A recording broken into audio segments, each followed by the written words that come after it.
Good afternoon. I am confirming we have a quorum of the committee before we get started.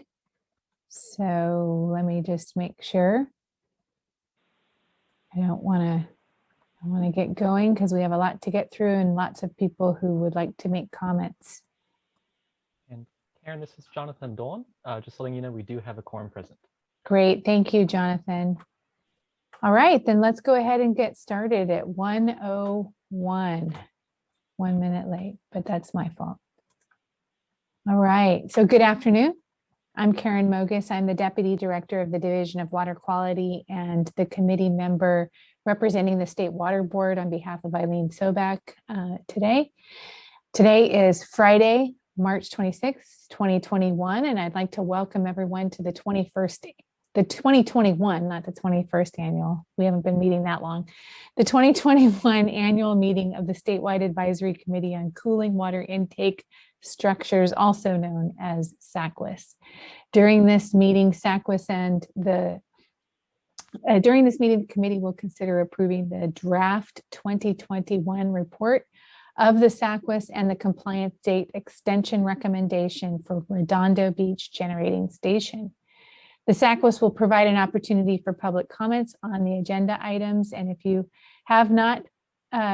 would like to make comments and you have not already registered to do so, please send an email to Jonathan Dolan at the email address that you see listed on the slide showing right now. And he will send you credential information for joining the Zoom meeting so that you may participate in the public comments. So we will start today's meeting with introductions of the Saqquis members. I've already introduced myself, and so we'll go by agency representatives, starting with the California Air Resources Board. Oh. Do we have our member from the Air Board? Yes, my name is Carrie Bylan with the California Air Resources Board. Great, thank you. Now I'll go with the slide that is up. The California PUC. Good afternoon. I'm Edward Randolph, Deputy Executive Director for Energy and Climate Policy at the California Public Utilities Commission. And the California Energy Commission. Hi, my name is Alicia Gutierrez. I'm the Deputy Director for the Energy Assessments Division at the California Energy Commission. And California Independent System Operator. Good afternoon. I'm Neil Miller, Vice President of Infrastructure and Operations Planning at the California ISO. And the California State Lands Commission. Good afternoon. My name is Nicole Dabrowski. I'm the Chief of the Division of Environmental Planning and Management at the California State Lands Commission. And the California Coastal Commission. Hello all, nice to see you. This is Tom Lester, the California Coastal Commission Senior Environmental Scientist. We also have staff joining today to help support. So I want to just make mention of who we have here. We have Marley Wood with the State Water Board's Office of Chief Counsel, Rebecca Fitzgerald, Kat Walsh, and Jonathan Dolan from the Division of Water Quality here at the State Water Board. Also present to assist with presenting the draft Saqquis report are Pete Scala with the California PUC, Jeff Billington with the California ISO, and Lana Wong with the California Energy Commission. So thank you all for joining us. This meeting is being webcasted and recorded. So when you speak, please state your name and who you represent clearly. Also, as a result of the COVID-19 emergency, we are conducting today's Saqquis meeting via video teleconference, as you see. In order to comply with the public gathering limitations and physical distancing requirements, and as authorized by the governor's executive orders, there's no physical meeting room. For people who only want to listen or watch the meeting, a webcast is available on the State Water Board's website. And I already mentioned that if you want to make presentation or public comment when the time comes, you'll need to register and send a note to Jonathan Dolan at waterboards.ca.gov. We are receiving presentations and public comment through the Zoom meeting platform. If you intend to present or comment or think you might be interested in commenting, you should already be in the Zoom meeting room using the meeting ID provided and the password you received from the meeting coordinator. If you've not already registered, again, please send an email to jonathan.dolan, DOLAN, @waterboards.ca.gov, and he will email you the information for joining the Zoom meeting. For those of you who are already in the Zoom meeting, you will be on mute and your camera turned off until it is your turn to speak. The meeting coordinator will then unmute you and ask you to turn on your camera if you have one. When you're done speaking and the Saqquis members have completed asking you any questions that they may have, you'll be placed on mute and your camera turned off. Any questions about participation before I move on to agenda item 2? Oh, and if you have questions and want to speak while presentations are being made or during public comment period, feel free to use the raise hand function, and our meeting coordinator will be aware that you would like to speak. All right, then I will move on to the second agenda item, which is approval of the meeting minutes from the January 23rd, 2020 meeting. And I will entertain a motion unless there's any comments or questions from the committee members on the meeting notes from last year.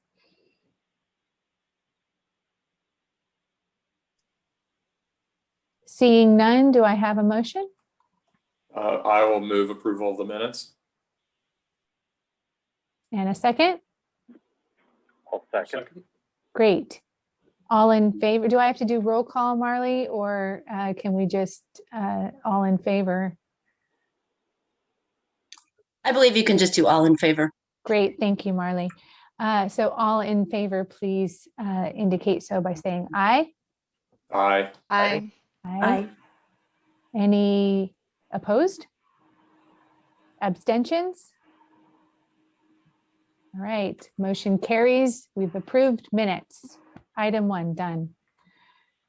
At this time, I'll hear a presentation on the draft Saqquis report and recommendation for an extension of the once-through cooling policy compliance date for Redondo Beach Generating Station. Please note that the agenda indicates this presentation will be given by the CPUC, but we will be hearing from Pete Scala with the CPUC, Jeff Billington with the Cal ISO, and Lana Wong with the California Energy Commission as part of this presentation. All right, so with that, I will hand it over. Thank you, Karen. As Karen said, my name is Pete Scala. I am the CPC Energy Division's Director of Efficiency, Electrification, and Procurement. And I will be summarizing the draft 2021 Saqquis report for you today, along with Jeff Billington of the CAISO and Lana Wong of the California Energy Commission. Next slide, please.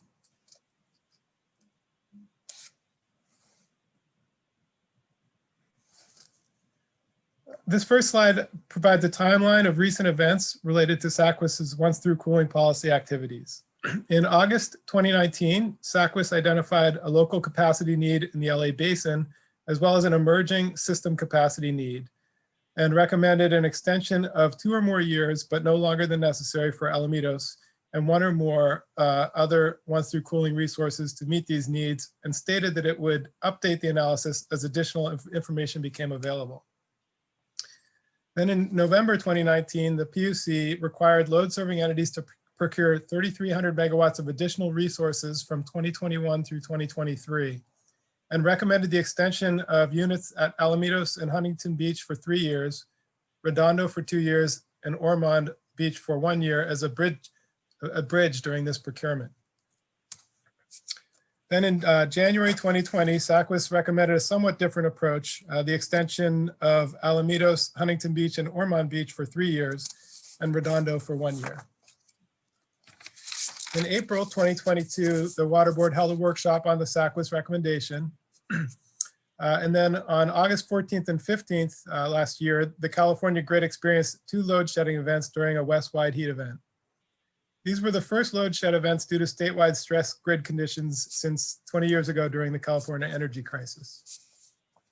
Following this in September, the Water Board approved the extensions Saqquis had recommended. And then in January 2021, the CAISO, CEC, and PUC released the root cause analysis that had been requested by the Governor Newsom on the mid-August 2020 extreme heat wave and outages. What is not provided in this timeline is the fact that California experienced 2 more grid stress events due to uncharacteristically hot weather.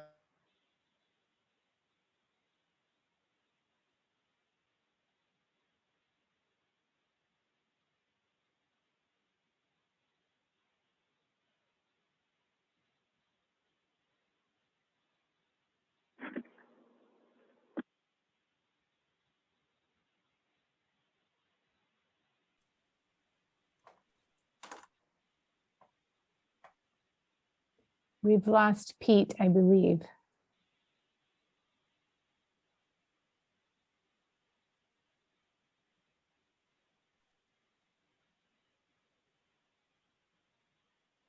To all participants, it looks like Pete's connection might have been lost, so we're working on resolving that right now.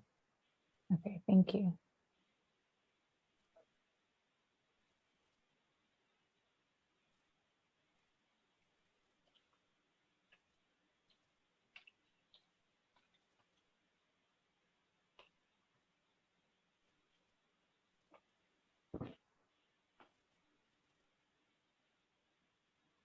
There he is.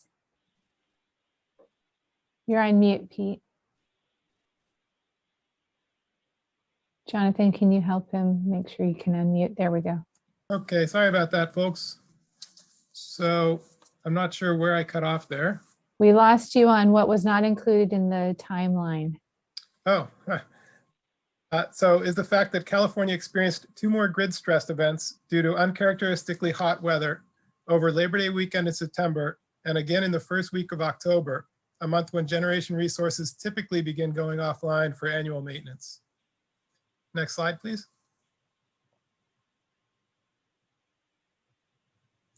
The bulk of our presentation today will be summarizing events that have been taken in the wake of these grid events, both in terms of additional emergency procurement efforts and updating our analysis of the generation supply needed to meet these types of weather events if they persist in the future.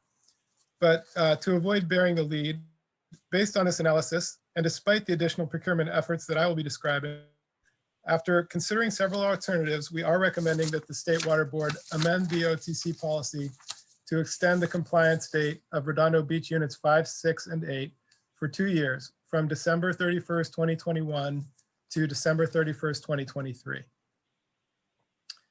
The first year of the extension would help meet system reliability needs for September 2022, as demonstrated by the system-wide grid shortfalls in the stack analysis that we will describe later in the presentation. The second year of the extension is necessary to address the uncertainty in the 2023 resource supply and the CEC's forecasted 500 megawatt increase in demand between 2022 and 2023. Furthermore, a 2-year extension would minimize the regulatory risk of returning to the State Water Board should the power generated by Redondo Beach be needed in 2023. If it is later determined that there is no need for Redondo in 2023, then the unit could retire earlier than its compliance date deadline. Next slide, please. The root cause analysis on mid-August 2020 extreme heat wave was a report developed jointly by the CEC, CAISO, and CPUC staff. The root cause analysis findings were that 3 overarching factors led to the rotating outages, including the fact that climate change-induced extreme heat wave across the Western US resulted in demand that exceeded existing planning targets. Of note is that the Energy Commission has determined that the weather experienced during and after the outages was a 1 in 30 August weather event for California. And they also identified the Labor Day heat wave as a 1 in 70 September weather event. Second, the report found that planning targets in our transition to a reliable, clean, and affordable energy resource mix have not added sufficient resources to meet demand in the early evening hours of extremely hot days. Notably, both of the load shed events took place after the peak demand had occurred for the day. They happened at the net peak hour, which is the highest demand after subtracting out solar and wind production.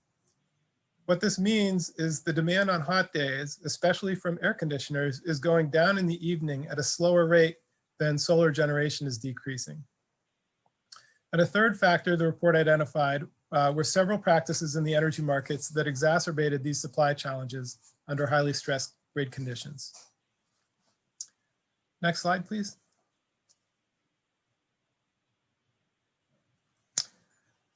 So there were, the root cause analysis identified a number of actions that the three agencies can take to address the issues identified. And this slide summarizes some of the actions that are already underway and that inform our assessment of the need for the Redondo permit extension.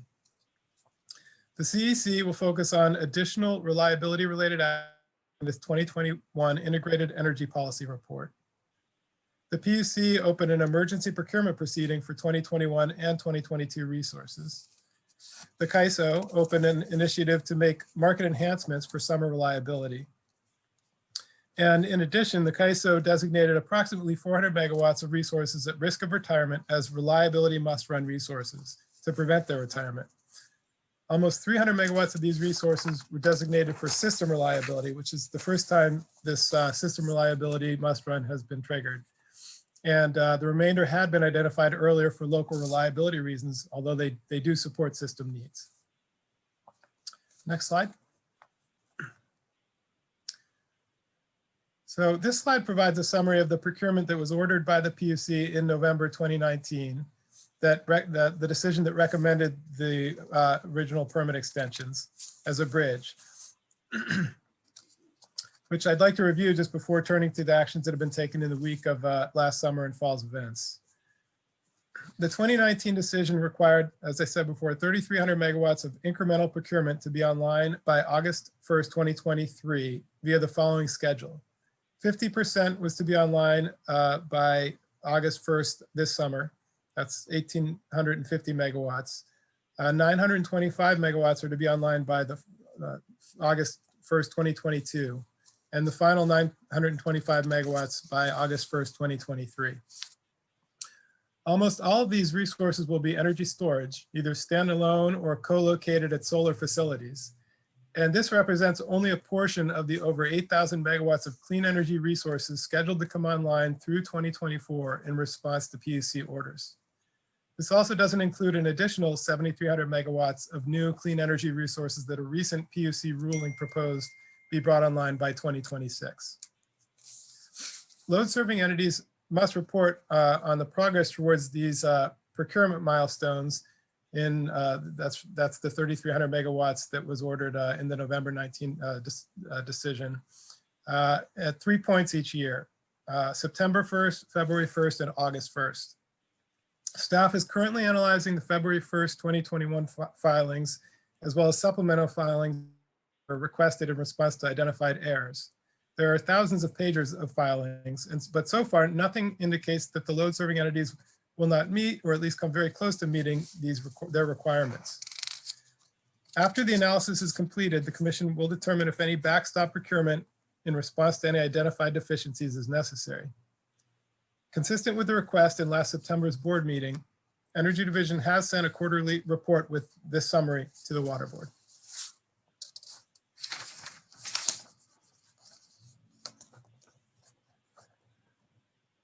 As I noted earlier, one of the actions that the PUC has taken in response to the weather and load shed events of last summer and fall is an emergency procurement rulemaking focused on getting even more resources online.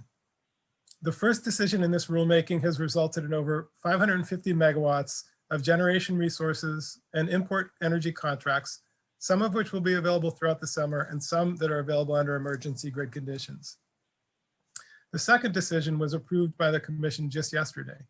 This decision authorizes utilities to procure additional generation resources, fund the Flex Alert program for the next 2 years, and authorizes a number of new or expanded demand response programs. Overall, the proceeding requires the utilities to target procurement of at least an additional 2.5% of the forecasted peak load of all the customers in their territories, which equals 1,000 megawatts across all 3 utilities. And this is above the existing 15% planning reserve margin. Though the utilities are also encouraged to procure above this minimum if resources are available, up to a soft cap of 1,500 megawatts. I will now turn the presentation over to Jeff Billington from the CAISO, who will share the details of our stack analysis.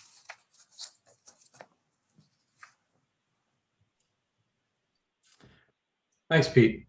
Yeah, as Pete indicated, to assess the system resource needs, a stack analysis was conducted, and that it assumed a 1 and 2 average load from the 2020 Integrated Energy Policy Report, and is focused on mostly the critical hour after peak, which was hour ending 8 p.m. for June through October of 2022. And the solar resources were removed as they generally are not available at hour ending 8 p.m. And the resources on the 2021 net qualifying capacity list were assumed that they will be online in 2022, except Redondo Beach. And the performance of the demand response was assumed at 60%, which is a slight improvement on the 50% finding in the final root cause analysis. The imports were assumed at the 5-year historical average of the resource adequacy imports for each month. And the incremental non-solar resources were assumed to come online as outlined in the California Public Utilities Commission November 2020 status of new resources expected analysis. In addition, the expedited procurement, Pete indicated, of 1,500 megawatts of additional capacity was assumed to be available by summer of 2022. And the assessment analyzed a 15% planning reserve margin and a 17.5% planning reserve margin, as well as an illustrative of August 2020 day ahead forecast was included. Next slide. This diagram illustrates the resource stack of the existing and expected incremental resources for June through October 2022, compared with the forecasted load for hour ending 8 p.m. plus the 15% and 17.5% planning reserve margin for each stack. Both the estimated Public Utilities Commission expedited procurement, as well as the extension of Redondo Beach units 5, 6, and 8 are also included at the top of each stack. In addition, the historical comparison based on the actual weather event is also provided in the diagram in the dotted horizontal line at the top. This represents during the mid-August 2020 heat wave on August 18th. The day ahead forecast was projected to be 48,000 megawatts at 8 p.m. This is over 4,000 megawatts higher than the projected August 2022 forecast at 8 p.m. With the required 6% operating reserves and the recommended forced outage rate of 7.5% added, it results in a total requirement of 54,480 megawatts. Next slide, please.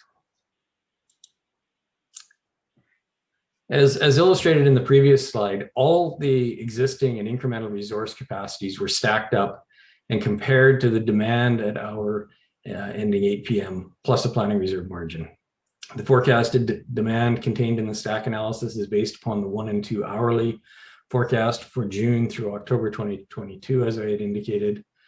And based on only the existing and expected online incremental resources, shortfalls are illustrated in the table, are projected in September 2022 at 1,430 megawatts for the 15% planning reserve margin, and at 2,563 megawatts at the 17.5% planning reserve margin, as well as a smaller 414 megawatt shortfall in July under the 17.5% reserve margin.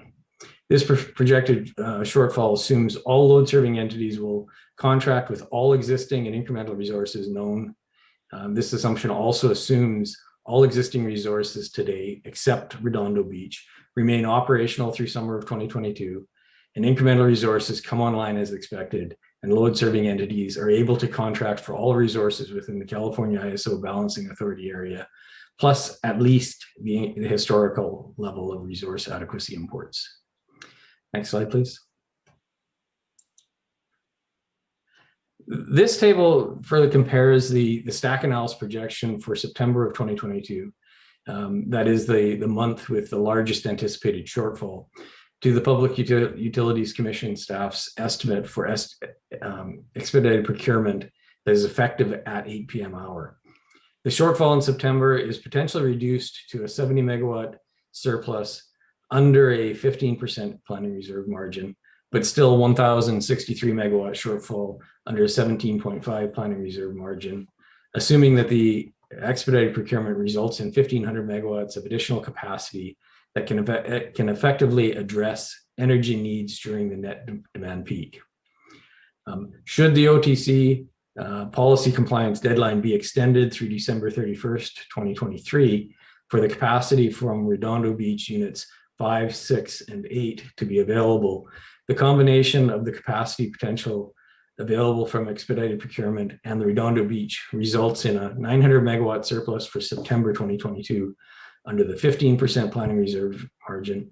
However, there is a 229 megawatt deficit under the 17.5% planning reserve margin. Next slide, please.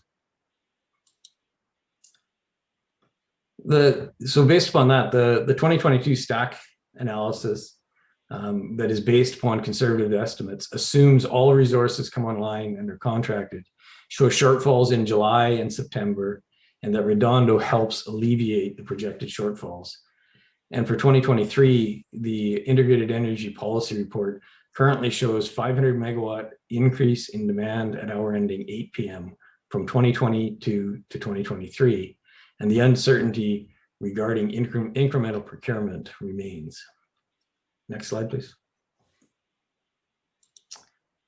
So as illustrated in the report, as I mentioned, the uncertainty remains, and this is related to whether authorized or proposed procurement will be realized and whether such procurement will adequately address the net demand peak period, whether an average level of imports can be delivered, as well as whether actual operating conditions stay within planned targets for load, forced outages, and needed operating reserves, as well as whether all existing resources stay online and load serving entities are able to contract for all necessary resources in the California ISO Balancing Authority area, and whether new and untested programs will perform as anticipated.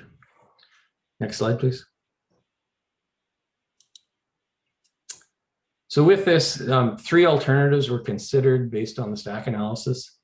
Alternative 1, as recommended, would extend the compliance date for Redondo units 5, 6, and 8 for 2 years until December 31st, 2023 to help offset the projected shortfalls in 2022 and 2023 and minimize the risk of needing to return to the State Water Resource Control Board in 2022 for another extension.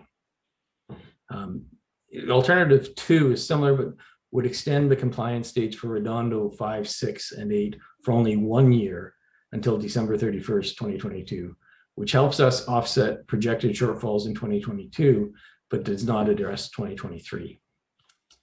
And finally, alternative 3 was to take no action and not extend the compliance dates for Redondo units 5, 6, and 8, which would not help address the projected shortfalls in either 2022 or 2023, and represents the highest risk of exposure to brownouts or blackouts for system reliability. And at this point in the presentation, I'll turn it over to Lana Wong, Senior Analyst at California Energy Commission, for the remainder of the presentation.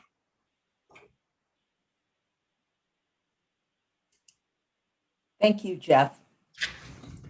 Okay, continuing on. This slide, many of you have seen before. It shows historic and projected water use, this time with the extension of Redondo Beach included in this chart. So the x-axis shows time and the y-axis shows the OTC fleet water use in million gallons per day. So the blue line shows the water use based on the State Water Board OTC policy compliance schedule and the design standard of the power plants. The green line accounts for the owner actions and compliance schedule. Some of the plants have shut down early prior to its State Water Board OTC compliance date. And then the red line shows the actual flow data from EPA. And what you can see is that the red line is much lower than the design standard because many of the plants run very few hours out of the year. Next slide, please. So this slide describes the water and air quality compliance processes that would need to take place in the event of an extension of Redondo Beach. So the first bullet, water quality, we've got the first two sub-bullets, which is what we're talking about today, extending the OTC compliance date for the Redondo Beach power plant. So under the first sub-bullet, the State Water Board would consider an OTC policy amendment in the fall of this year. And this whole process is basically the same process that we went through in 2020 to extend the compliance date of the OTC plants. And what that would require is for the Office of Administrative Law to complete the process and approve by the end of this year, December 31st, 2021, for Redondo Beach to remain in compliance with the policy. Sub-bullet 2 describes another option in the OTC policy, and that's where ISO could trigger a suspension of Redondo Beach's OTC compliance date. And in either case, the LA Regional Water Board would need to reissue the TSO associated with the NIPD's permit. And then in addition, the air quality permit for Redondo Beach would also need to be extended. Next slide, please. So the Saqquis report is structured where it provides a summary of the compliance status of all the remaining gas OTC generators in the ISO balancing authority area. So this slide and the next slide provide that summary. And as mentioned earlier in the presentation, the Water Board's September 1st, 2020 action extended the compliance dates for Alamitos units 5, 6, and 8, and Huntington Beach unit 2, and Ormond Beach units 1 and 2. It extended them until December 31st, 2023. So at this time, no changes to the OTC compliance dates are recommended for Alamitos, Huntington Beach, or Ormond Beach. Next slide, please. So lastly, reporting on some good news. On October 23rd, 2020, the Water Board confirmed that the Moss Landing power plant is in compliance with OTC policy. So we are continuing to make progress on compliance with the OTC policy. Next slide. So that concludes the presentation.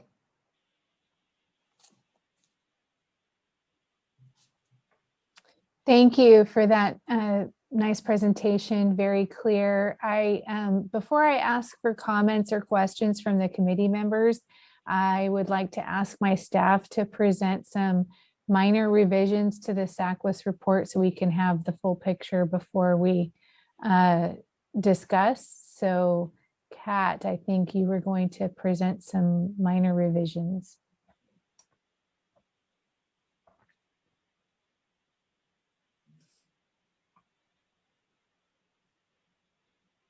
And if you're speaking, you're on mute.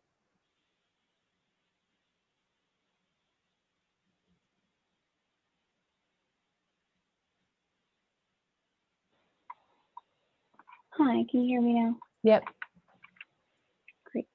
Thank you. So I'm Kat Walsh, and I am the supervisor of the Ocean Standards Unit in the Division of Water Quality. There's just a few minor changes that we would like to propose to the draft staff report. The first change is to pages 50 and 51 of the draft staff report, and this is to provide additional clarification on the Los Angeles Regional Water Quality Control Board's regulatory documents for Redondo Beach.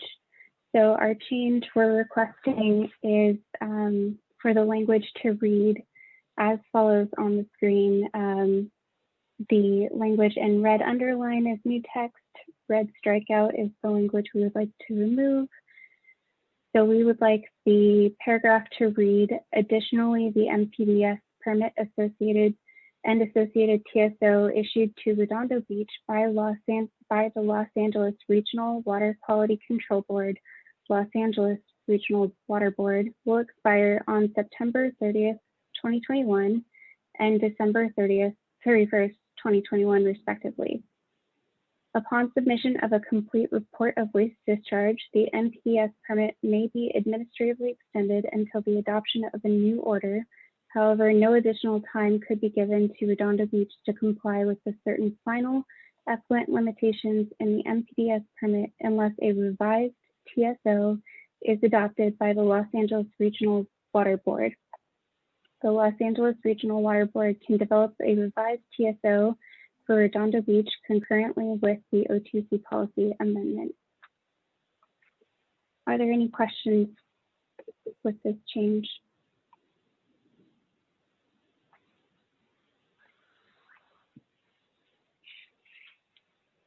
Okay, hearing none, I'm going to move to the next change.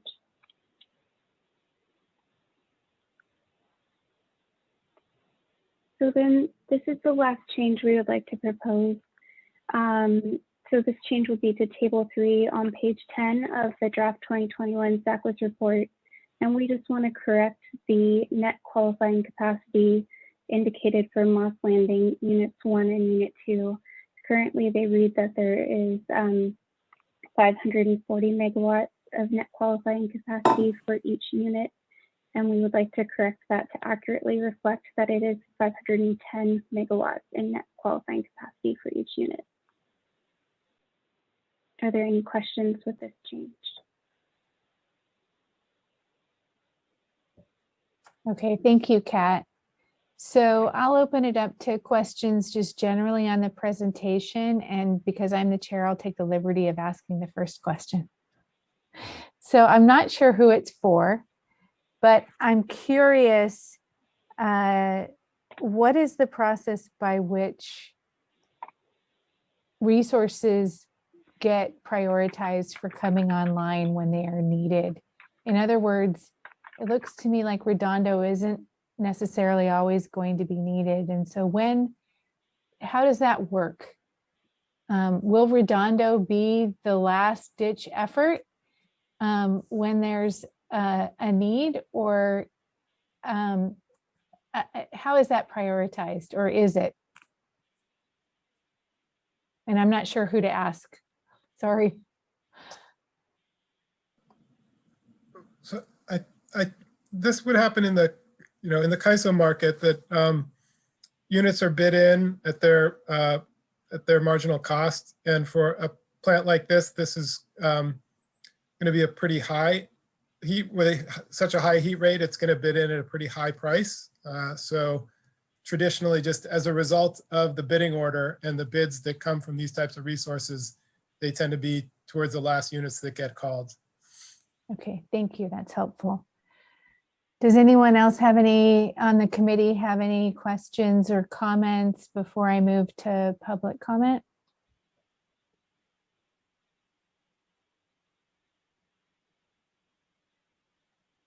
Nobody? Okay, then I'm gonna ask that Jonathan start us in our public comment period. Hold on, let me make sure I'm saying this correctly. So now we're going to move on to public comments. Before beginning, I'd like to acknowledge that we did receive written comment letters, and those received by noon yesterday, March 25th, were circulated to the Saqquis members yesterday afternoon. So if you submitted comments in writing, the Saqquis members have received those. As a reminder for comments, we're about to hear from the public. You'll be muted and your camera turned off until it's your turn to speak. When it is your turn to speak, the meeting coordinator will then unmute you and ask you to turn on your camera if you have one. When you're done speaking, you'll be placed on mute and your camera turned off. With the exception of 4 presenters who have requested additional time, comments will be limited to 3 minutes. So meeting coordinator Jonathan, will you please unmute our first commenter? And if you're interested in knowing where you are in line, we have a timer set that also scrolls through the list of upcoming speakers that you can see as one of the frames in the Zoom meeting. Absolutely. So our first speaker will be Mr. Mark Miller, representing AES. And Mark, I'm going to unmute you.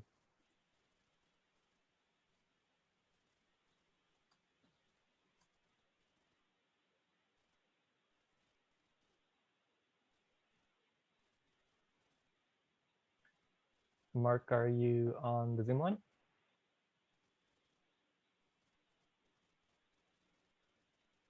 You should have a request. Can you hear me now? Yes. There we go. Sorry about that little technical difficulty. I'll start over again. Committee members, thank you for the opportunity to speak today. My name is Mark Miller, and I am the AES Market Business Leader for California and General Manager for AES's Southland Generation portfolio. I'm responsible for supporting our energy market development activities in California and overall management of our Southland Generation portfolio, which includes the 834 megawatt Redondo Beach generating facility. At AES, our purpose is to accelerate the future of energy, together with our customers, communities, and stakeholders. We are proud to be a leader of renewable energy development in California in 14 countries around the world.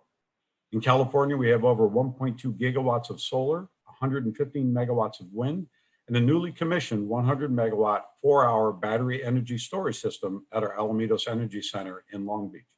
We are committed to helping California achieve the successful transition to 100% carbon-free energy future through an extensive pipeline of new renewable projects. Our mission at AES is aligned with that of California. And most importantly, a reliable and resilient electric system is the foundation that enables our collective transition to 100% carbon-free energy future. As with any transition, there are bound to be bumps in the road, some of which we experienced last August. As the root cause analysis of August 2020 events indicated, and further acknowledged in this report, planning processes must change to ensure reliable and resilient electricity supply during the transition to a carbon-free energy future. An increase of the planning reserve margin is one critical step in this process. As indicated in this report, even with the extension of Redondo Beach, California may still experience blackouts or brownouts during times when local demand is high and import supply is under pressure due to extreme and prolonged regional heat waves. However, this risk would be significantly decreased due to the availability of Redondo Beach. If Redondo Beach is needed to operate through the end of 2023, AES is committed to working with each of you and other state and local officials to make this facility available. As we indicated last year to Saqquis and the Water Board, we require timely notice to prepare the Redondo Beach facility for operations past 2021. It is critically important that we maintain a skilled operations and maintenance staff, continue to invest in maintenance activities to ensure a high state of facility readiness, secure updated water permits, and create confidence that an extension will be granted by the Water Board to allow Redondo Beach to fully contract its capacity with load-serving entities. Additionally, we note that the Redondo Beach facility complies with all air quality rules, regulations, and permit conditions of the South Coast Air Quality Management District. The current Title V and operating permits are valid and fully support through the operation of the facility through the end of 2023. And most importantly, due to the limited operating hours of Redondo Beach, emissions of this facility and other power plants in the area have a limited impact on air quality, producing only about 1% of the ozone-forming pollutants in the Los Angeles basin, with the majority coming from mobile sources. Last year, we notified the Water Board that AES sold the 50 acres of the Redondo Beach property in March 2020 and contains a restricted land use covenant providing community benefits in the event of an OTC extension.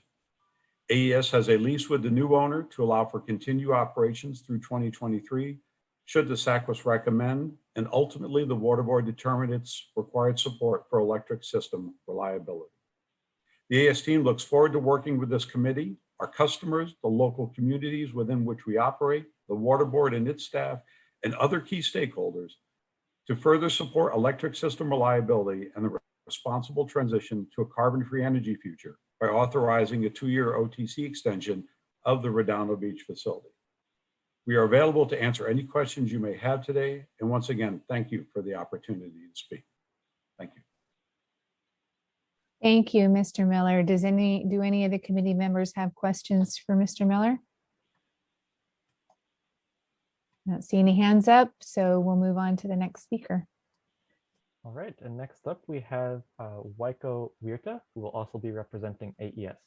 Waiko, I will unmute you now.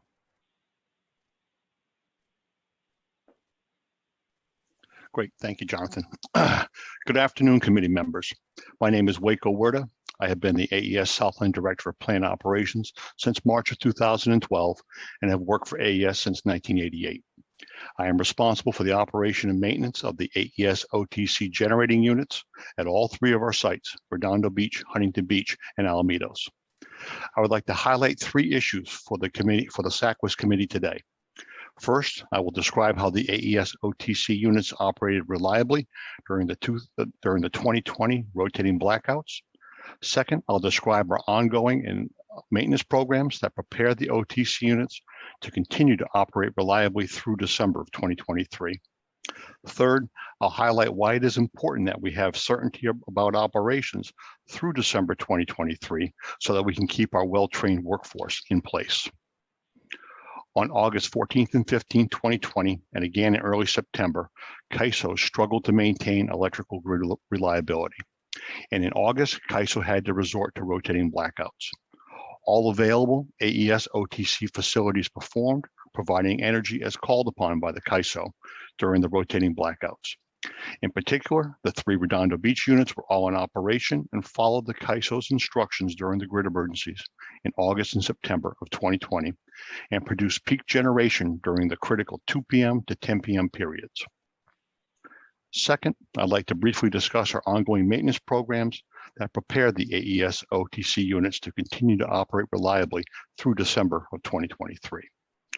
While the AES OTC units provide capacity and energy year-round, we take advantage of the lower demand during the first 4 months of each year to prepare all the AES facilities for the critical peak summer months by conducting corrective and preventive maintenance.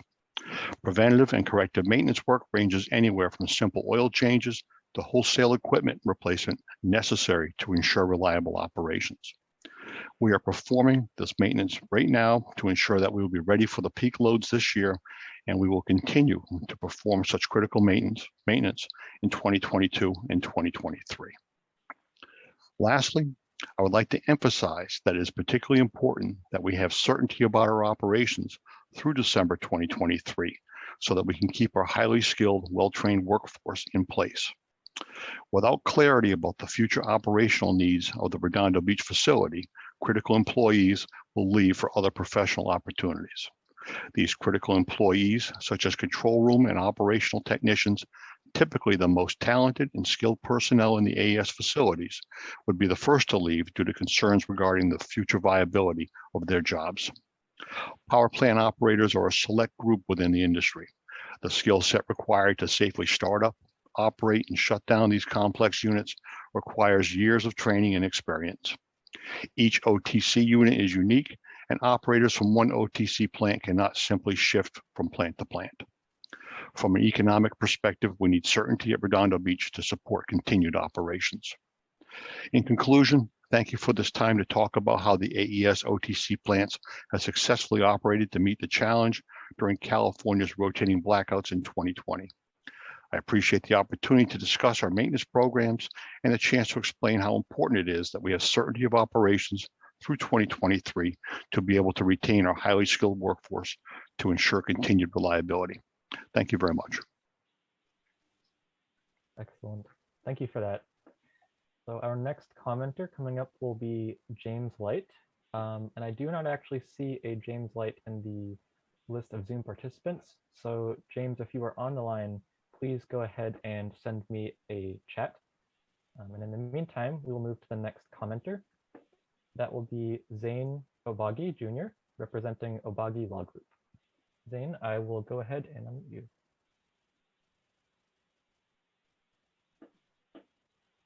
Howdy, I'm Zane Obagi. I am not representing Obagi Law Group. Instead, I'm representing my neighbors here in District 4 of Redondo Beach. I'm the newly elected city council member here. Listening to the analysis by the staff, it seemed like we were taking for granted that or assuming that we could not store solar power. And I know that batteries have come a long way in our ability to store solar power now. And we perhaps should instead be looking at increasing our storage of solar energy rather than looking to continue the operation of this power plant for an additional 2 years. This power plant was supposed to be shut down in 2020. As staff said, it was extended to 2021. It's located in a very dense area. Moving aside the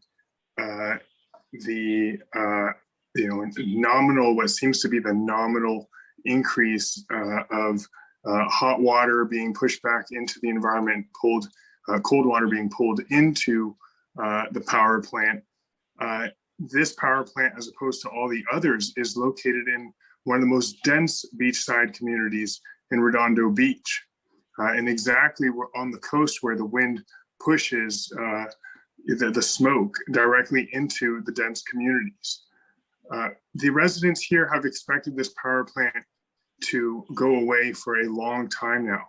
They voted many years ago to not reauthorize, to change the land use, controlling the land so that it could not be another power plant. And AES could not get a permit to change the type of cooling system that operates there. So I urge, especially in light of the fact that staff just said this would be one of the last power plants to be accessed in the case of a need, that you look to other resources for that last power generator that we need in a dire time. Also, it seems like the analysis is flawed because we're looking at 1 in 30-year events as the base for how much power we're concluding we need. That's not appropriate. Yes, that was an extreme event last year. I don't think we can expect that to be the norm every year. And it's certainly not a basis to extend this blighting, polluting, environmentally hazardous power plant on our dense coastline for another 2 years. So I ask you to deauthorize and not extend the lifetime of this AES power plant in Redondo Beach. Thank you. Perfect timing, Mr. Obagi. Thank you for your comments. Any questions for Mr. Obagi? All right, Jonathan, who's our next speaker? It looks like next we have queued Sarah Martin. I'm also not seeing Sarah Martin in the Zoom list. So Sarah, if you are participating, please send me a chat right now. Next, we will move on to Leah Silverthorne, who is representing, who is a policy advocate for the California Chamber of Commerce. And Leah, I will unmute you.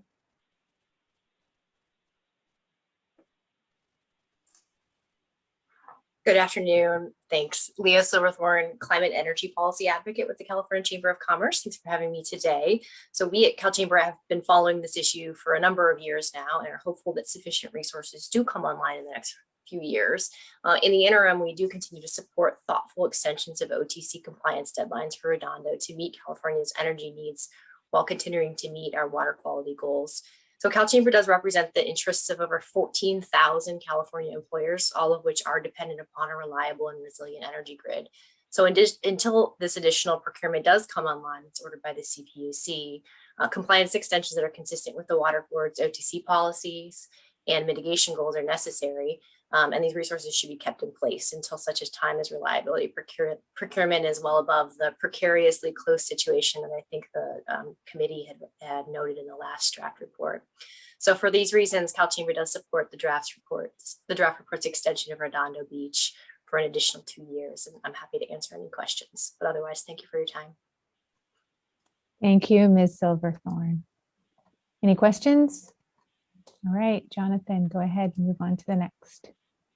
All right, next we have Deirdre Brand, who is a board member of the South Bay Parkland Conservancy.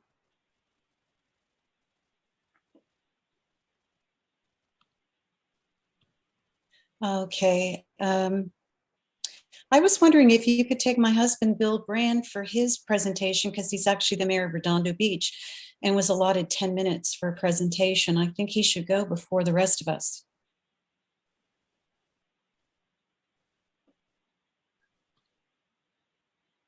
That sounds okay to me. Karen, can you chime in? Yeah, let's go ahead and move to Mayor Brand. Thank you. My apologies, Mayor Brand, please. And you're on mute. And Mr. Brand, I have just unmuted you. I believe we have a presentation to display for you as well. Sure. Can you hear me okay? Yep. Great. Good afternoon, commission members and everyone else. I'm Bill Brand, Mayor of Redondo Beach, here yet again to discuss the AES Redondo Beach Power Plant. Urge you to vote for alternative 3 and not recommend further extension of this plant's operation. Just to qualify myself, I was council member in this district for 8 years, mayor for the last 4, just reelected for the next 4 years. I was a chemical engineer in my former life, used to design the air quality control equipment like SCRs that are on the AES equipment right now, and along with their ammonia distribution system, which emits ammonia to our community when it operates, among many other air pollutants. Been at this since 2007, working with the water board, and went to UC Davis, saw Tetra Tech presentations, argued for a 2018 retirement date for AES Redondo Beach, settled for 2020, while most plants like Morro Bay and others were either permanently retiring or coming into compliance much sooner. This plant in particular is 67 years old and will be 70 years old at the end of this proposed extensions if you move forward with it. We have my first slide up. Yeah, thank you. This is obviously extremely densely populated area. It's power plant AES Redondo Beach. To the left, there's Hermosa Beach. That's the most densely populated area on the entire California coast at 14,000 residents per square mile. You've got 20,000 residents living within a mile of this site and 5,000 kids attending schools nearby. Second slide, please. This site, as they said, was sold about a year ago to a private entity made up of 11 different LLCs for $28 million, according to the county tax assessor, 50 acres. This is not the setting of Oxnard or Moss Landing, Humboldt, or the South Bay Power Plant in Chula Vista, which was demolished in 2013. And the impacts of this 70-year-old power plant are going to be felt by many, as they are. Third slide, please. Thank you. So what you see here is a graphic of the surrounding uses and populations around this plant.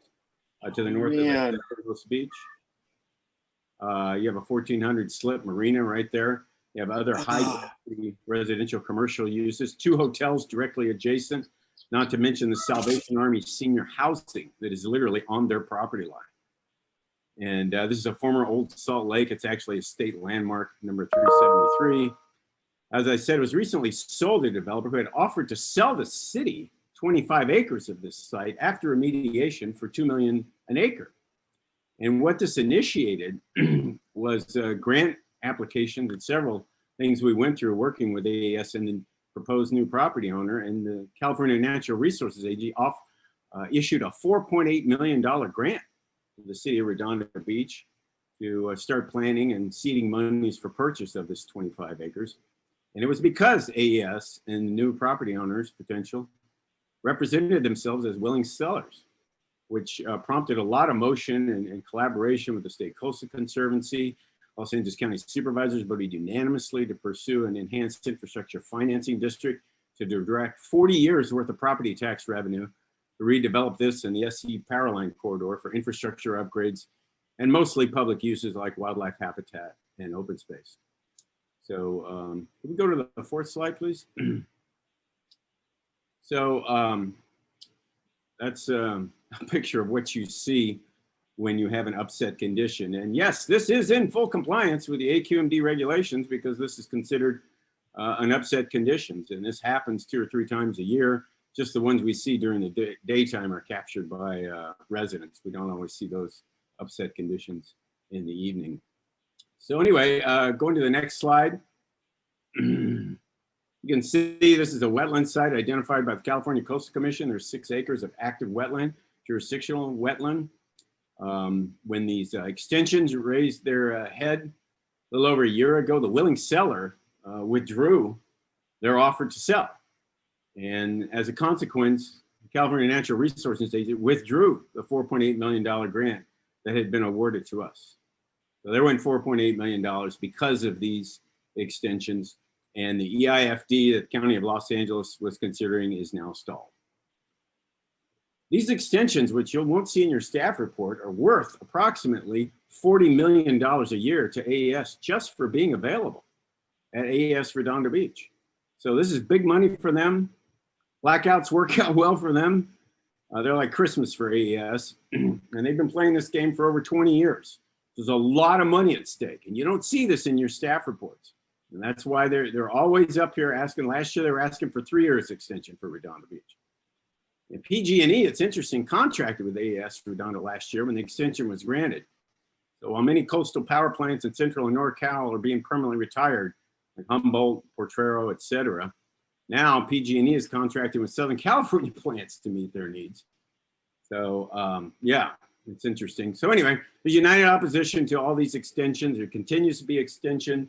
State Senator Ben Allen, Assemblymember Miritsuchi, LA County Supervisor Janice Hahn, Heal the Bay. Everybody's rushing to get in their opposition letters for this quick meeting that we saw is coming up at the last second. So AES Redondo was due to retire December 31st, 2020. That retirement day was agreed to in 2011. So we knew this was coming. And it's really, if you read carefully the root cause analysis, it's more a grid management problem than anything else. So anyway, going to my last slide. Again, I'm just urging you to vote for alternative number 3 and take no action. Just the report you saw showed that you still have a surplus in 2022 without AES Redondo if you continue to go with the 15% reserve margin. And that reserve margin is to address all the issues that were brought up. So they've remediated. We had a meeting with Governor Newsom's office yesterday. They say they've remediated all issues identified in the root cause analysis, including limited power exports during high demand. California was exporting power last August and September during those high demand periods. Eliminated scheduled shutdowns during high demand. Alamitos 3 was on maintenance shutdown last August. Who schedules a maintenance shutdown during right when they're going to be needed? So these kinds of things have been remediated. Plus, you've extended 4 power plants in this area for another 3,731 megawatts this year that was not planned. So all these actions have been taken. And if you don't extend Redondo Beach, you'll still have 2,883 megawatts for the following 2 years. So this summer is covered. Plus you got 2,000 megawatts of new capacity that's come online in this area. And the Water Board has kept the extension at 1 year after last summer's blackouts. So they knew about the blackouts last summer and they still kept it to 1 year. So I'm hoping you guys will keep it to 1 year. It's just your decision. Everyone's known about these dates for a long time. And finally, why would AES retire early if they're not needed when they're going to receive $40 million for just being available? So they won't be retiring before these extensions are issued. Why would anybody retire if they just sit there and get $40 million? So again, I urge you to vote for alternative 3. let the water board revisit and decide if they want to extend it even further. But I appreciate the time to talk. Thanks for the extra time. It's very important to our community.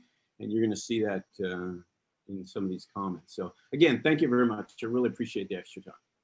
Thank you, Mayor Brand, and my apologies for not putting elected officials at the very beginning. And so at this point, we are going to prioritize elected officials for the public comment. And so with that, Jonathan, who's next? At this point, we will have Todd Lowenstein, who is council member for District 2, City of Redondo Beach.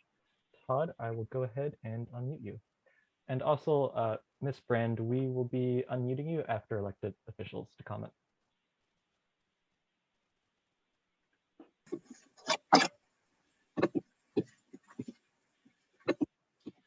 Good afternoon, can you all hear me?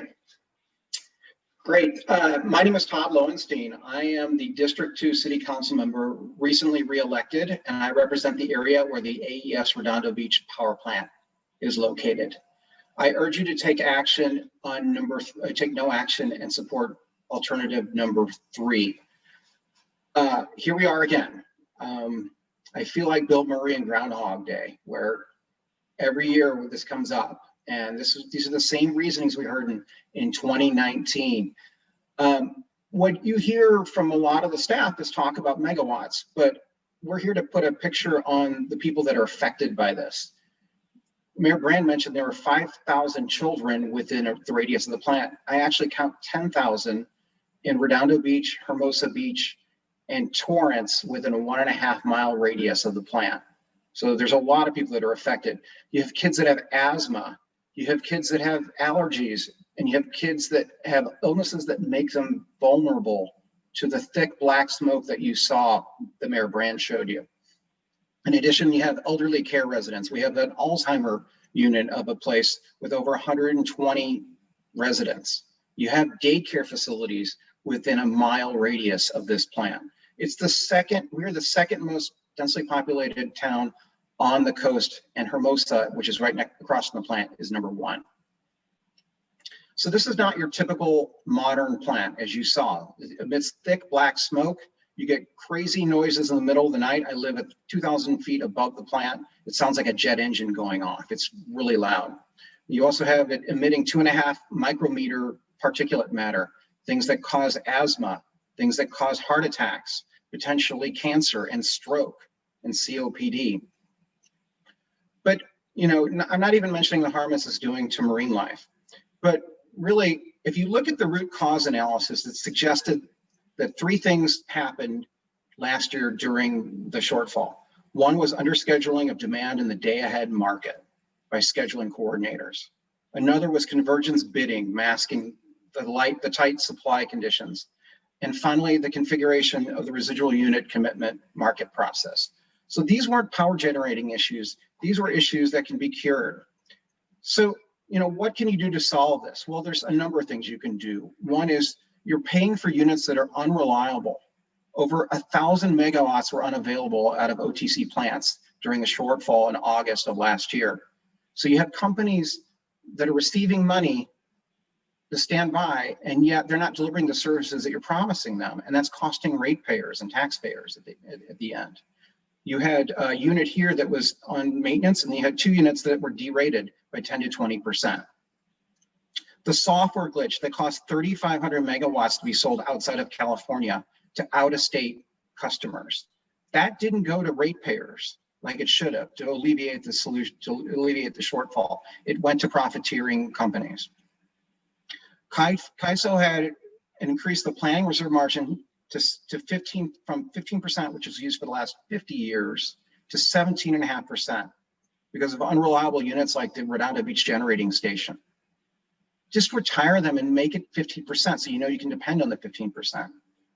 And then I also ask you, what about the phase 2 single cycle gas turbine unit at AES Alamitos? That's 400 megawatts that you can depend on rather than using the Redondo Beach generating station as a gas peaker. And then finally, there was a major line that went down up to the Pacific Northwest during the shortfall. Are you sure that that's repaired? And you can make sure that you can depend on that because that's imported energy that we can depend on. So you have a lot of options to do in terms of over the next 2 years in terms of importing energy and fixing the issues that I mentioned in the peaker plant that's available down in Alamitos. When you look at figure 8, which you showed a little bit earlier on page 45 of the Saqquis report, it's only 1 month, September of 2022, over the next 2 years that you're keeping AES open. And this is a time period for after 8 p.m. after dusk. And that's to make it 17.5% instead of the 15% planning reserve margin, which is well above rolling blackout territory. So what you're doing is you're subjecting residents to years and years of more torture and burden rather than actually looking for solutions, as we're the last, as you mentioned, in the line to be turned on. If you were a doctor and someone's complaining of athlete's foot, sure, you could give them strychnine and you'd cure the problem, but you'd also kill the patient. How about prescribing the right medicine to solve the issue? If California is really dependent on a 67-year-old plant that's inefficient and semi-functioning to keep us lit, God help us. We have a lot more issues than just this. I ask you again and urge you to support option 3, take no action on this. Thanks for your time today. Thank you, Councilmember Lowenstein. Right, and coming up next, we have Councilmember Christian Horvath, who is Councilmember for District 3, City of Redondo Beach. And Councilmember, I will unmute you. All right, good afternoon. My name is Christian Horvath. I am the Redondo Beach Council member representing District 3. I also serve as the immediate past chair of the South Bay City Council of Governments and as a director for the largest community choice aggregator in the state, Clean Power Alliance. I'm speaking on behalf of both my residents who live within 1 mile of the plant, as well as the greater sub-regional area. I want to voice my opposition to any extension of the OTC compliance deadline for the RBGS. There has been one aspect about the future of this power plant that I could tell my residents over the past 6 years with certainty. It was that thanks to the foresight of the State Water Board in 2011, the plant would cease to operate as of January 1st, 2021. As we know, that did not happen with the 1-year extension. But it is incredibly frustrating to now see this proposal to extend for an additional 2 years what is factually the least efficient and the most environmentally damaging of the remaining OTC plants. The draft Saqquis report does not support an extension, and it rejects the state board's clear direction to the Saqquis agencies. Importantly, in August of 2020, CalISO, the CPUC, and the CEC represented that they would only return to the state board with an extension request if the new reliability resource projects ordered by the CPUC were significantly delayed. The draft report does not demonstrate that such a delay is imminent, and we are not aware of any delays being reported by any agencies. We are still months away from the August 1st, 2021 deadline when at least 50%, 1.650 megawatts of those resources would be available. So I just want to touch on a couple of points. One, AES Redondo Beach or the RBGS is not necessary to ensure grid reliability. The other 3 extended OTC plants, which are more reliable, have more than enough excess capacity to achieve any need for grid reliability. On top of that, it still appears you are not taking into consideration the procurement of storage and new green generation that Clean Power Alliance is currently bringing online as part of our required RA mandates. Last April, I made a motion to approve the building of our 100 megawatt Luna battery energy storage project. This was the largest ESA deal for a CCA in California and one of the largest in the entire state. And this was just the first of many that CPA is bringing online in the coming years. That project went from bid to contract execution in less than 6 months and demonstrates the nimbleness of meeting fast changing regulatory requirements and electrical grid dynamics. 2, related to the draft staff report, it appears to rely in part on last summer's blackouts and the final root cause analysis report, but that report cannot reasonably be read to suggest that extending Redondo Beach is necessary or good policy. Even during the last heat wave, the plant was not fully available to fulfill demand. At no time during the August 14th and 15th blackouts was the RBGS running at full capacity. Of the plant's 3 units, 1 was not available at all for either day, and the other 2 were both derated by between 10 and 20%. Extending RBGS will not help prevent another blackout. I respectfully urge you to adopt the no action alternative 3 and revise it to reflect the realistic consequences of timely decommissioning the RBGS. To the extent that there are blackouts or brownouts this summer, it will not be the fault of shutting down the RBGS. Thank you for your time. Thank you, Councilmember Horvath. We'll now move back to Deirdre Brand. All right, and Ms. Brand, I will now unmute you.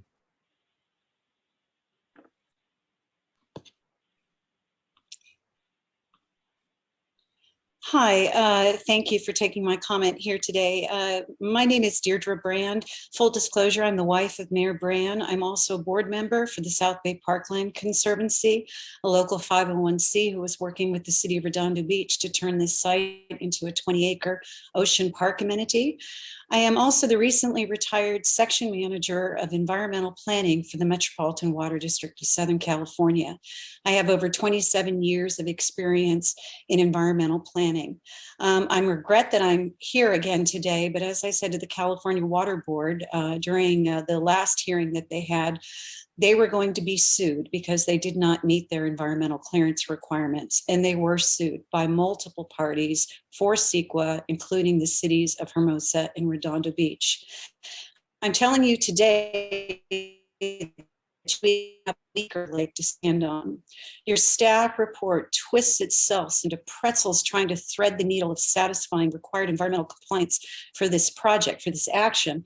And they don't even mention Saqquis in the environmental requirement report or Saqquis equivalent actions, which is required by the California Water Board. Previously, the California Water Board relied on an addendum based on a 10-year-old supplemental environmental document that was weak to begin with as their Saqquis action for extending 4 coastal power plants.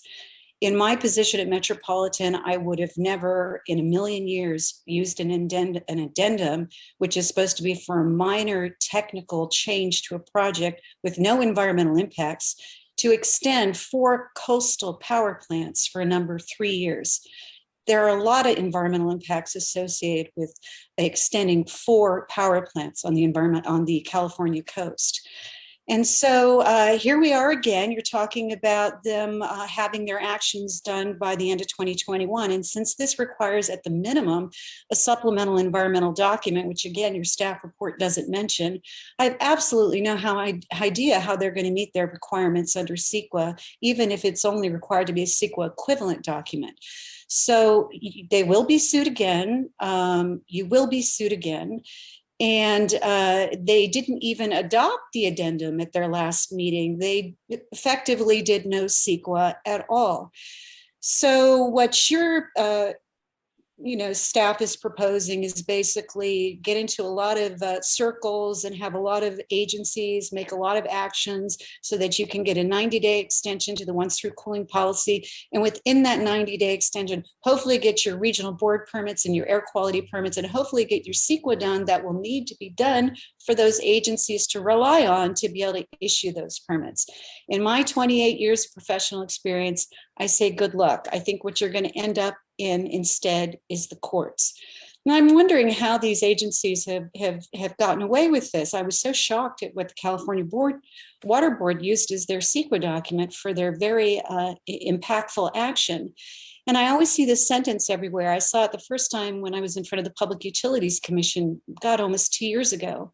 It always says, per the OTC policy, the California Water Board is supposed to place heavy emphasis on the recommendations from Saqquis. So if you recommend to them that they should extend this plant another year, they somehow see that as being an escape clause for not having to go through the regular regulatory requirements that any other public agency would have to do for any type of action that has an impact on the environment. So I encourage you highly to take option 3. Don't move forward with this action. Take this very, very seriously. Your own staff report says the reason we're having blackouts is because of increased heat due to climate change. The answer to climate change is not extending OTC power plants. The answer to climate change is finding a new solution. So don't just vote with your staff, go home and have a drink and leave the suffering to your children. I beg of you, please, to take this action very seriously and take at least Redondo Beach off the list so we can make it a seaside park and restore the wetlands there and make it a beautiful place for all of Southern California residents to come and visit. Thank you. Thank you, Mrs. Brand. All right, and next up we have Melanie Cohen.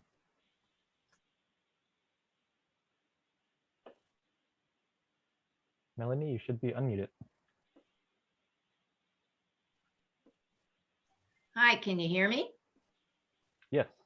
Hi, good afternoon. I would like to support all of my local officials who have just spoken. And I just want to add to what we're talking about that we really do need to please support Alternative 3. As a 26-year resident of Redondo Beach and a lifelong environmental activist, I urge you not to allow the AES power plant to continue. It was determined over 10 years ago that this plant and its outmoded use of operation is not only destroying our ocean, but has poured tons of particulates into our air and water. No amounts of money nor supposed abatement techniques can give the nearby 21,000 residents and surrounding communities of 175,000 plus people their health and their well-being back. As a member of the Board of Regulators, your duty is to the citizens that chose you to represent. I hereby call on you today to allow the city of Redondo Beach to continue its work to replace this gross polluter with a park and appropriate development for the communities that now surround this aging, noisy, 110 decibel, damaging ear for 5 minutes, smelly and deadly polluting power plant. I remind you that the worst particulates spew from this dinosaur, the PM10s and 12s that affect children's lungs and those over 40 specifically. The majority of the residents of Redondo Beach are these people, and the majority of the residents do not want this power plant any longer. And just to speak to the gentleman who said, oh, it's only 1% of the pollution here in California. Well, you are the 98th polluter out of 100 polluters here in California.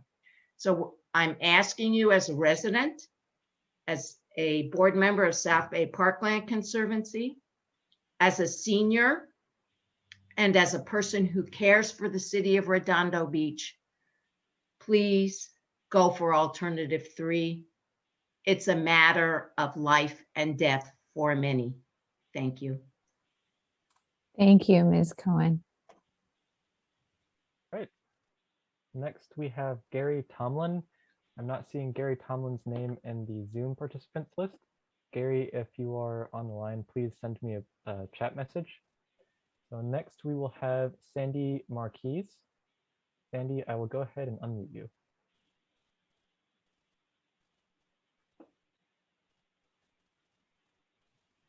And Sandy, you should be unmuted.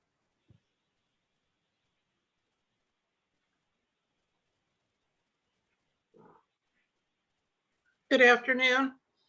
I'm a resident of Redondo Beach for over 30 years, and I live within a half mile of the AES plant.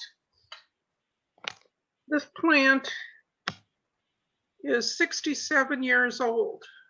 Most people retire by the time they're 65. So this plant really needs to be retired because it's old technology. It's a blight on the community, and it harms the ocean, the fish. There's various reasons. And I hope you all kept an open mind when this meeting started and didn't come into it with predetermined where you were going without listening to all the previous speakers. I don't represent, or I'm not elected. All I can say is, in speaking with my neighbors, we all feel that this is time to retire the AES plant. It also, I believe the days in August you were referring to as it being needed, there was a software glitch. Also, some of the energy from California went out of state. So I think there was various reasons why this problem occurred, and it shouldn't be used as a basis for continuing on with the AES. I was really excited in 2011 when told that the plant would be retired in 2020. Each year I just kind of checked off, okay, when we're 1 year closer.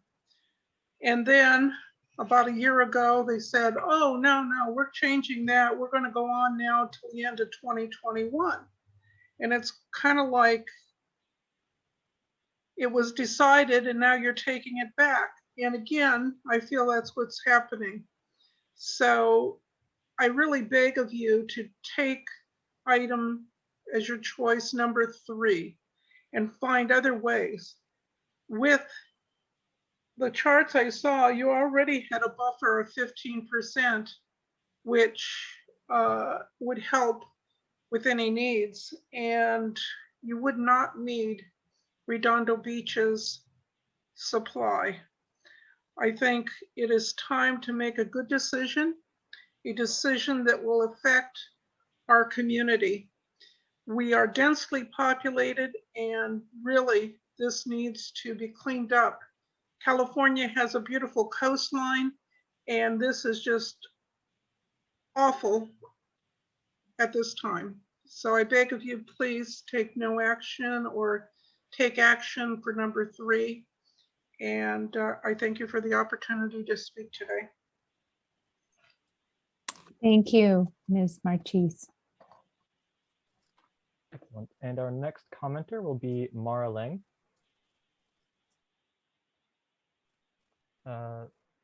Mara, you should be unmuted.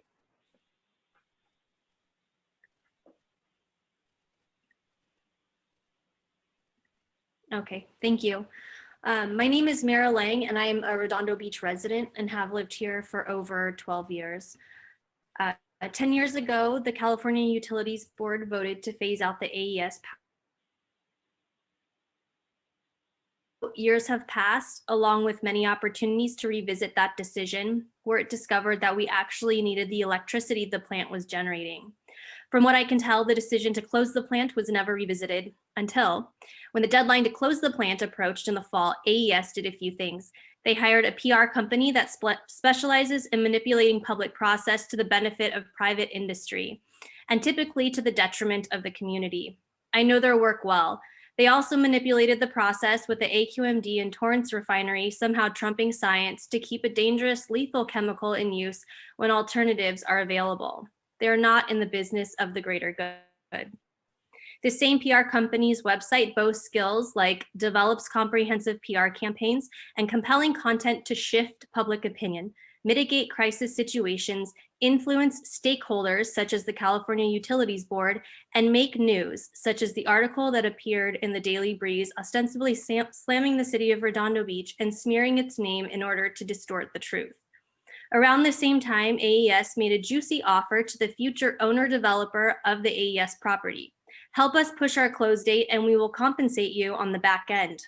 And this is when you saw the new owner rescind an offer to the city of Redondo Beach to buy a portion of the AES property for parkland, and then dragged our city's name through the mud, making it seem as though the deal was souring because of a relationship issue instead of the real reason, which was that the developer and AES were in collaboration to stay open, which went against the wishes of the city.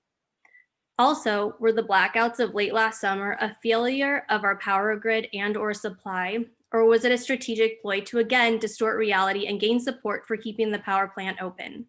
This was a convenient coincidence. Now you're in a position to ask yourself, who are you working for? Will you take this opportunity to change the landscape of Redondo Beach, give us the opportunity to take back a portion of the coastal wetlands, or fall to the cunning ways of industry and let this community be a victim of the lobby machine? I ask that you trust the original decision to close the Redondo Beach AES plant. Thank you. Thank you, Ms. Lang. Next up, we have Chris Wilson from the Los Angeles County Business Federation. Chris, you should be unmuted. Hi, thanks, Jonathan. My name is Chris Wilson, a policy manager with the Los Angeles County Business Federation. We are a grassroots alliance comprised of 210 business associations that represent 450,000 employers who employ over 4 million residents throughout the greater LA region. I want to thank the committee for recommending that the Redondo Beach Generation Station continue operations through December of 2023. The Redondo Beach plant operated reliably during the August 2020 rotating blackouts and will do so in the future as well. The committee's report correctly concludes that the Redondo Beach power plant will help California keep the lights on as we transition to a renewable future. These power plants provide an important insurance policy against blackouts, and we need that insurance. We agree with the committee's conclusions that, number one, extending the compliance date for Redondo Beach will support system-wide grid reliability concerns in summer of 2022 and 2023. And the extension will ensure that the electrical power needs essential for the welfare of the residents of the state of California are met. Thank you for the opportunity to provide these comments. Thank you, Mr. Wilson. All right. Next will be Nicholas Girelli. Nicholas, you should be unmuted. Thank you, members of Saqquis. It's clear that my name's Nick Garelli. I'm with the law firm of Richards, Watson, and Gershon. I was with you last year, and we represent the city of Redondo Beach. It's clear that the city of Redondo Beach is disappointed that it must appear yet again before the Saqquis committee. We're just 7 months removed from the State Water Board's decision to extend AES Redondo Beach's OTC policy compliance deadline through 2021. I support the mayor and council members' excellent comments and just want to add a few additional points. Despite the one-year extension from last September, the city took a measure of comfort in the board's position that it would not consider a further compliance date extension for Redondo Beach absent catastrophic and unforeseen circumstances. Yet Saqquis is considering another recommendation to extend Redondo Beach's compliance deadline by 2 years, despite little change in circumstances, let alone a catastrophe. And it's doing so on an expedited basis, giving stakeholders a mere week and a half to review and digest the highly technical report before you today. This isn't fair to stakeholders and the folks in Redondo Beach that must bear the burden of your decision.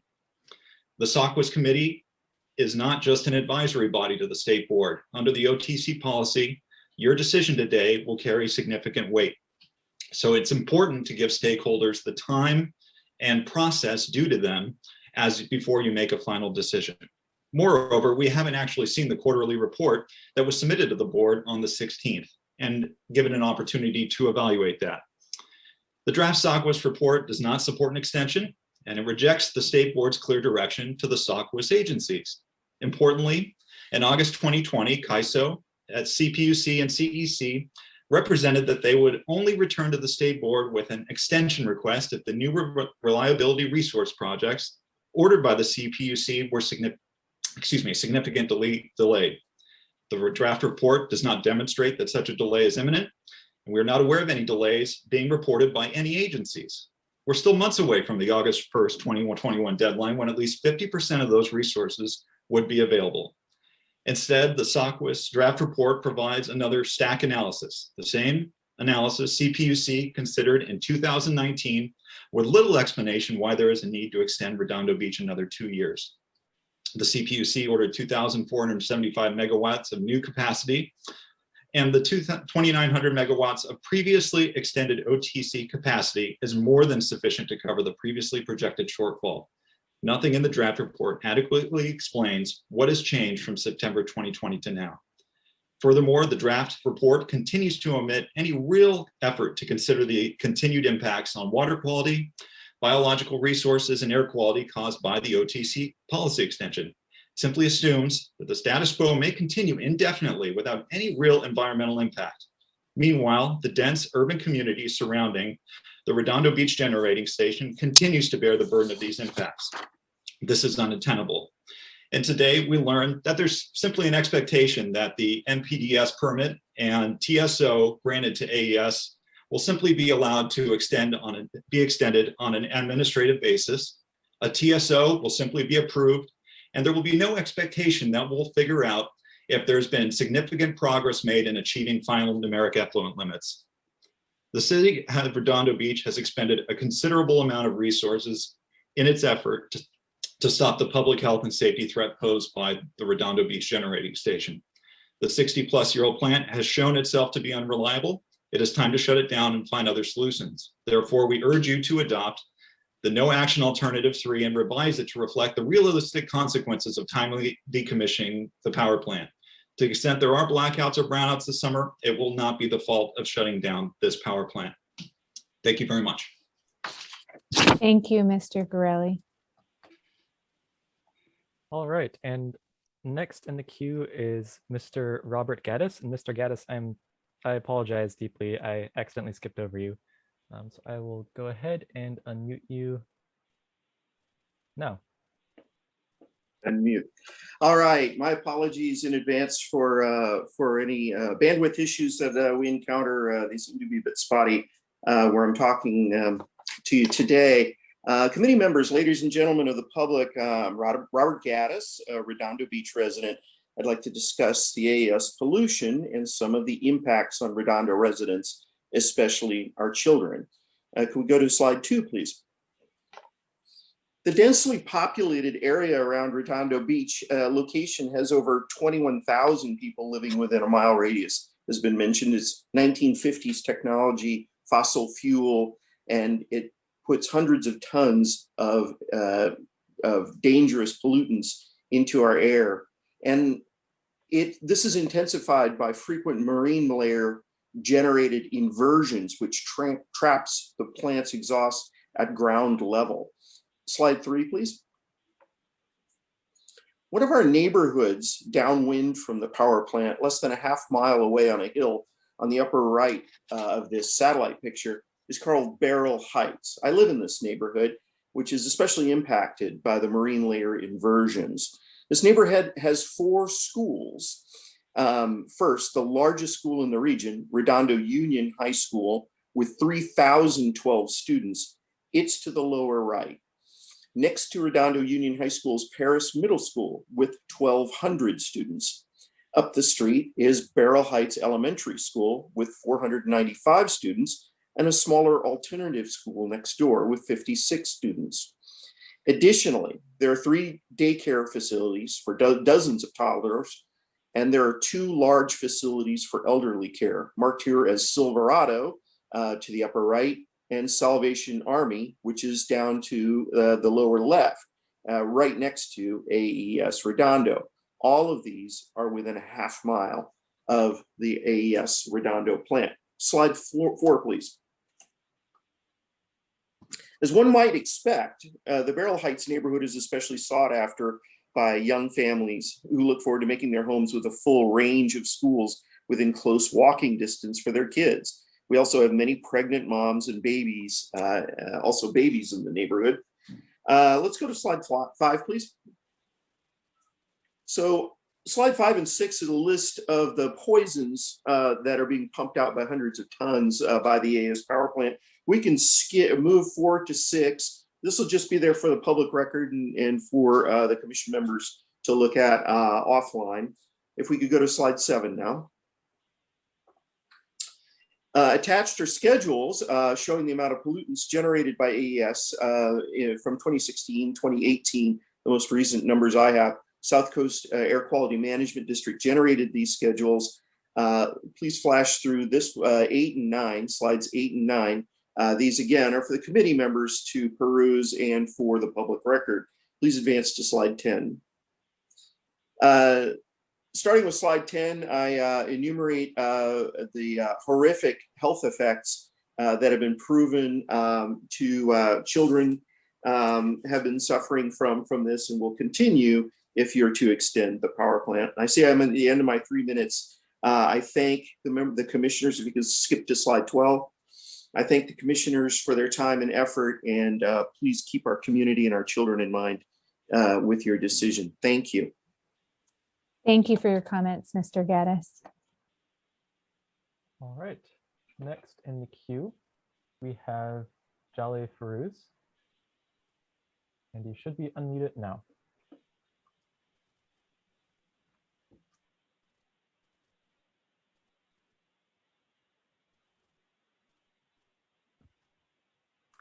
Jaleh Farouz, are you on the Zoom line?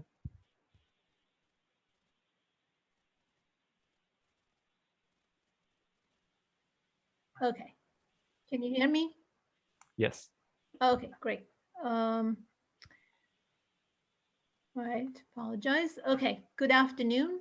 Thank you for allowing me to speak. My name is Jaleh Farouz, and I'm a consultant representing the city of Redondo Beach. I have reviewed the state advisory draft report and find the report's premise and recommendation for the reasons that I will explain shortly unconvincing, and ask the board to reject the proposed extension of the Redondo Beach units beyond 2021. First of all, the lack of supply was not the cause of the California August 14 and 15 outages. As a background, the California ISO has been asking for additional generation and transmission capacity every year since its inception in 1998. And I know because I was involved with the formation of the ISO at that time. So, and this is primarily due to its incentive and market design structures or problems with them that we do not have time to get into today. But the data does not support the premise of the state advisory report that the California August 14 and 15 blackouts was caused by the generation supply shortage. The data, however, shows that the main causes were unreliable OTC units and several problems with the California ISO system, such as the software and outage management problem. The unreliable UTC units is because they were over 1,400 megawatt or about 40% of the OTC units in Southern California Edison jurisdiction were unavailable during the August 14 and 15 blackout, despite of what you heard from the AES today. And the reason is, besides being old and inefficient, there are very little financial incentives for the OTC owners to spend money to maintain these units to improve their availability when energy is needed. These units run only about 2% of the hours in a year because they're very inefficient. So the owner's economic incentive is to collect the capacity payment and gamble on their availability.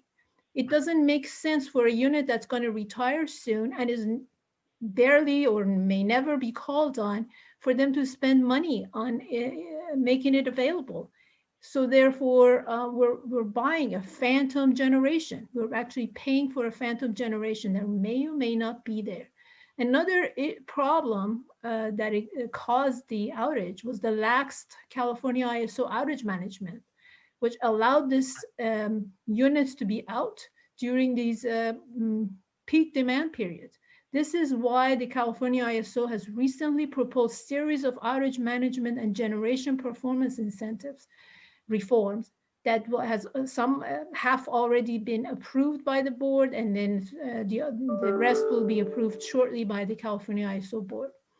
Now, a software problem that was discovered after the outage allowed over 3,500 megawatt of export from the California ISO when the California ISO was initiating 1,000 megawatt of load drop in California, and that is not how the system is supposed to have been designed, and there was an error that has been corrected since. So we disagree with the proposal to increase the planning reserve margin because of high generation forced outage rate, and then go back and rely on the unreliable OTC units and expect that to improve system reliability. That doesn't make any sense. So California ISO may think that relying on unreliable units is better than not having them. But we disagree. We believe that the sooner we get rid of these old, inefficient, and unreliable units, the sooner more reliable arrangements could be made ahead of time. For example, data shows that about 5,000 megawatt of import energy above the amount of resource adequacy import assumptions that is presented by ISO in their stack analysis were available during the August 14 and 15 outage period. And therefore, we propose that some of this import energy can be firmed up ahead of time, a year ahead, a month ahead, or a day ahead, and take care of any possible shortage that ISO may have. And that is much better than relying on unreliable units that may or may not be there. The California ISO projected 1,400 to 1,900 megawatt of reserve shortage in 2022 and 2023, respectively. This shortage can be met, as I mentioned, in those 2 years by firming up import and in short term, and in a longer term, in addition of storage capacity and improving the California customer rate structure, which would lead into shifting load from the peak hours to off-peak hours. Because according to the ISO, there's plenty resources available during off-peak hours, which is during daytime. So the city does not support the extension of the Redondo Beach unit's retirement beyond December of 2021. And thank you for the opportunity. Thank you, Ms. Feroz. Next speaker will be Rich Dragonautis. Rich, you should be unmuted. Thank you. My name is Rich Dragonautis. I'm with Merced Irrigation District. I'm currently have a contract for resource adequacy with Redondo Beach. The contract was originally structured for 3 years through 2023, but it was structured based on your decisions last year to give both parties an out depending on your decision. So we canceled our contract, and now I'm in the market trying to fill my 2020 RA needs, and it's god awful expensive, and the market is chaotic, to say the least. I want to clear something up about exports. There are 7 balancing authorities in the state of California. When one balancing authority like CAISO gives energy to LADWP, that is an export, but it hasn't left the state. Got some more good news for you. We have 3 hydros. We're coming up on a dry hydro year. Our hydro's derated by about 20 megawatts right now. So that's going to make things fun this year. Have you really thought through what's going to happen when Diablo Canyon comes online? My camera not working?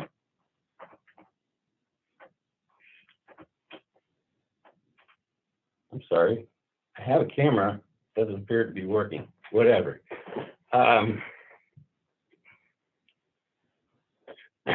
Diablo Canyon is 2,200 megawatts.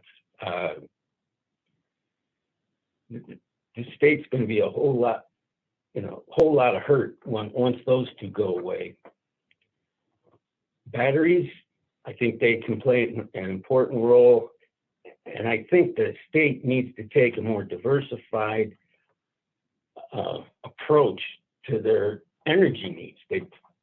They're pouring just solar and solar and solar, including making every home have solar, where home developers are ripping people off for the cost of those things, by the way. Solar is what caused the problem. There's so much solar, when the sun goes down, there's a huge demand still, and that's when the brownouts started happening. So if you have diverse energy supplies, you can fill that void. Any utility owner they don't even think about building gas plants or even nuclear plants, because there's no way. So everybody just keeps building solar, and it just keeps growing and growing. And you've got to have a diversity. You can strategically place new efficient gas plants away from a city like Redondo. Natural gas is a cheap fuel supply, and you can put the latest equipment as far as air quality and water quality, blah, blah, blah, on that. Not run a 67-year-old plant. Seriously. Mr. Dragonitis, you've reached your 3-minute limit. Could you please wrap up? Yes. Thank you for your time. That's all I have for today. Okay, thank you. Okay, next in the queue is Antonio Saba. Antonio, you should be unmuted. Great. How's everyone doing today? So, good, thank you. I'm just a regular schmo out here in South Orange County. No titles or anything like that. Just enjoying everyone's perspective on everything. And I just wanted to put really my 2 cents in for what I see. And I know those plants could be eyesores and it hurts the environment and all those things. And renewables are great, but in my opinion, it's clear that they can't carry the load alone yet without other options. We look at Texas, we look at some of the other areas in Southern California where we have a lot of blackouts and whatnot. I think things could coexist with each other as you have a smooth transition to more of the renewable things. From what I understand, the Redondo plant is only used in an emergency when we need more energy. So why eliminate that important insurance policy as you build up your other resources, in my opinion. This whole thing with climate change and whatnot, yes, we've all heard about it. I'm 52 years old. I heard about there was not going to be any ice by the year 2000.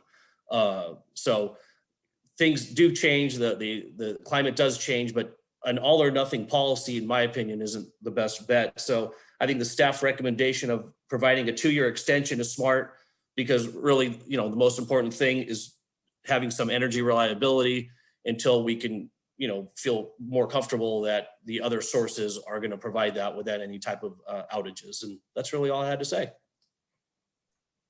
Thank you, Mr. Saba. Thank you. All right, next on our queue is Jan Smutney-Jones. Apologies, just looking for this on the queue here. Oops. Jan, you should be unmuted. There you go. Yeah, I don't see my picture there, but that's okay. My name is Jan Smutney-Jones. I'm with the Independent Energy Producers Association. We are a trade association comprised of a diverse portfolio of resources, including a wide variety of renewable energy, storage, as well as natural gas generation. AES is a member company of ours, and several of our IEP member companies have retired or otherwise repowered once through cooling units pursuant to the once through cooling regulations. So we are familiar with this process. I'm appearing today to support recommendation 1 to extend Redondo Beach compliance date for an additional 2 years. I think the report does a comprehensive review of the O2C compliance, Southern California electric grid and challenges to it, as well as some of the challenges in the energy transition we're in.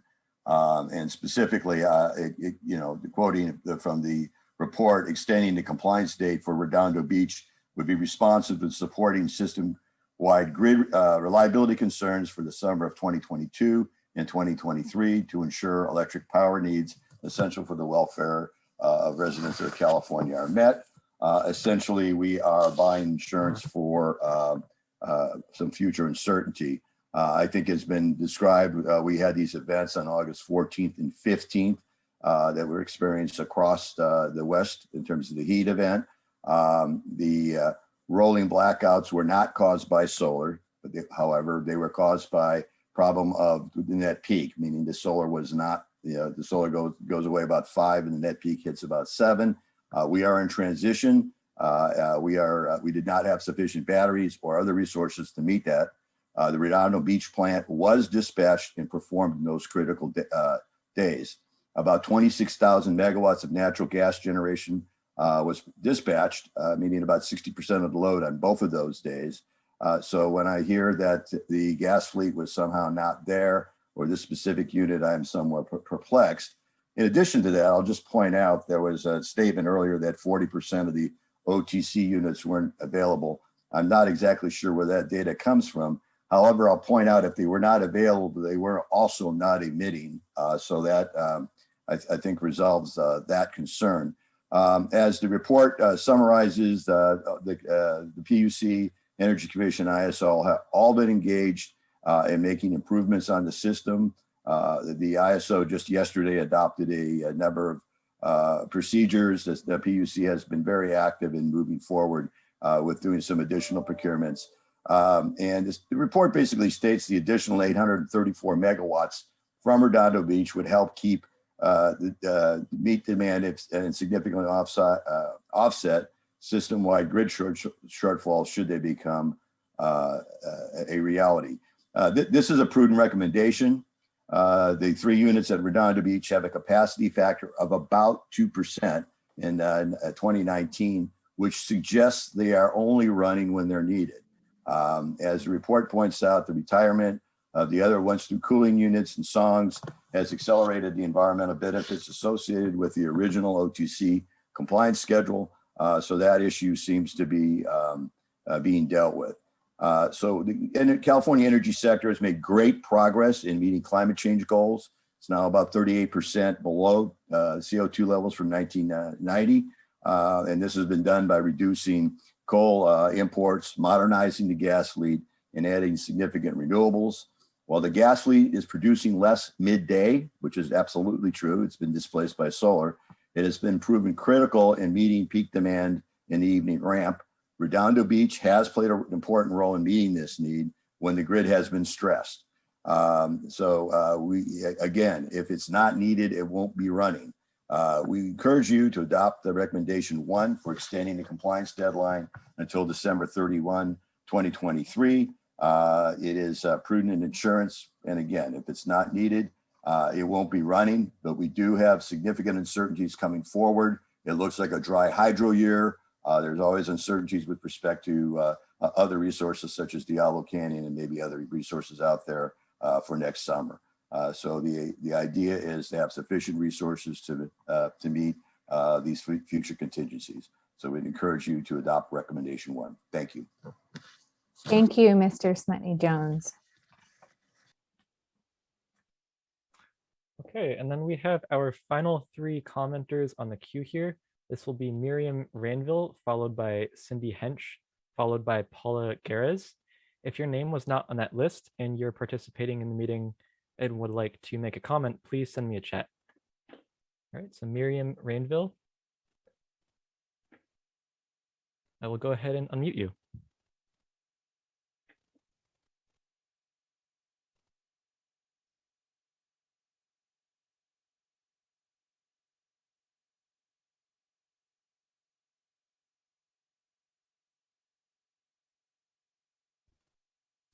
Miriam, you should be getting a request to be unmuted.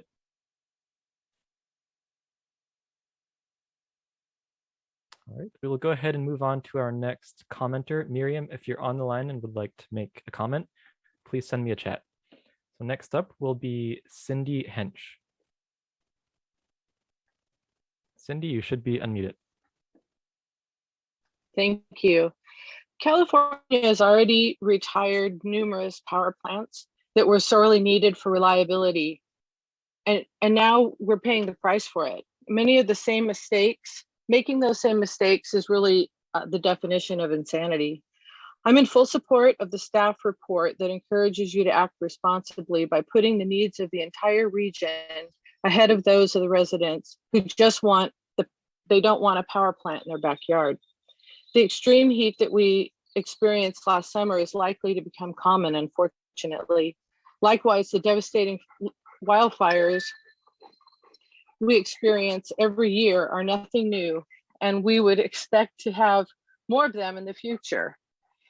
It shouldn't take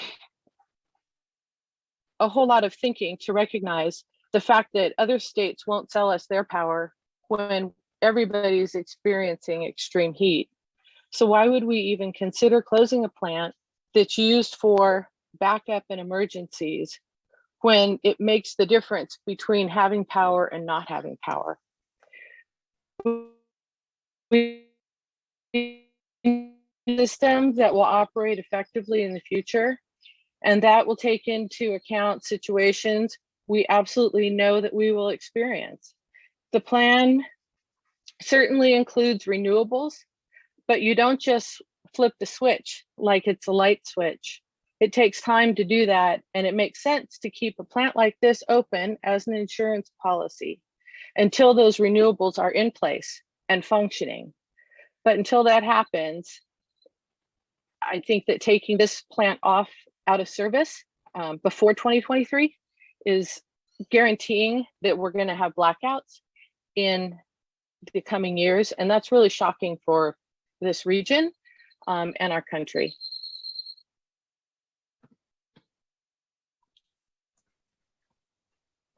Thank you, Ms. Hench.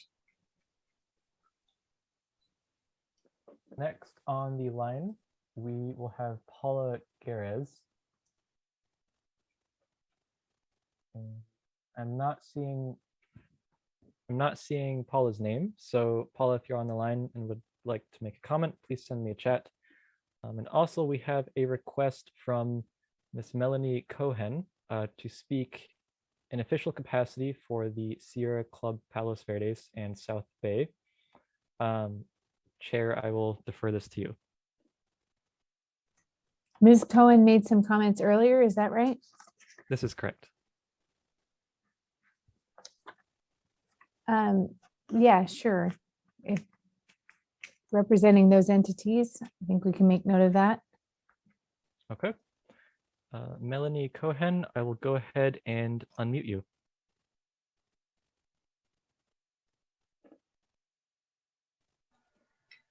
Okay, hang on, give me one sec. I'm a little slow. Okay. The Sierra Club urges that the State Water Resources Control Board deny the extension for Redondo Beach. We also ask you please to go for alternative number 3.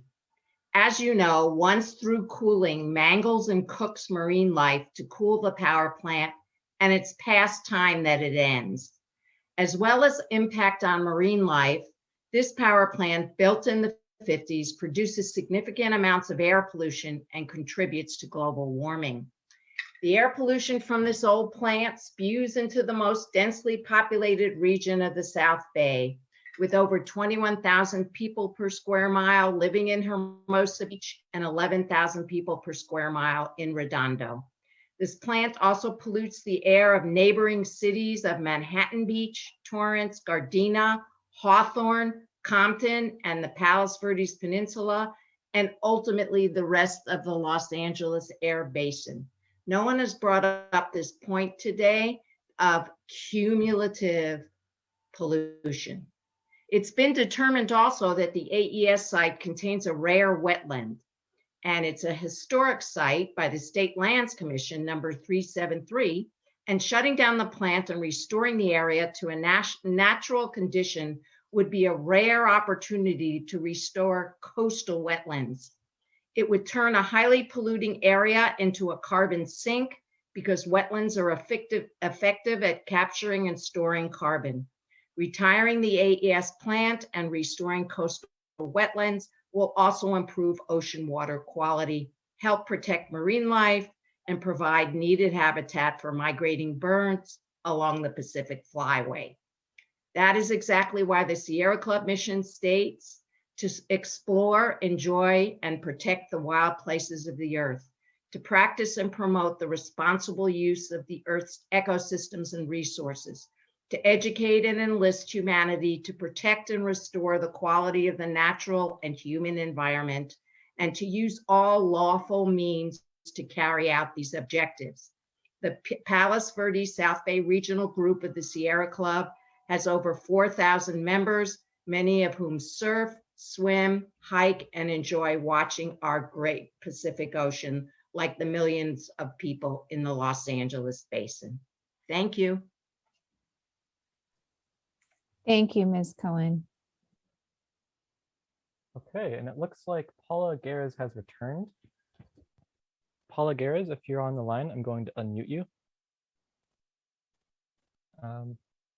Oh, looks like she may have disappeared again. Actually, there we go. Okay. Paula, you should be getting a request to be unmuted.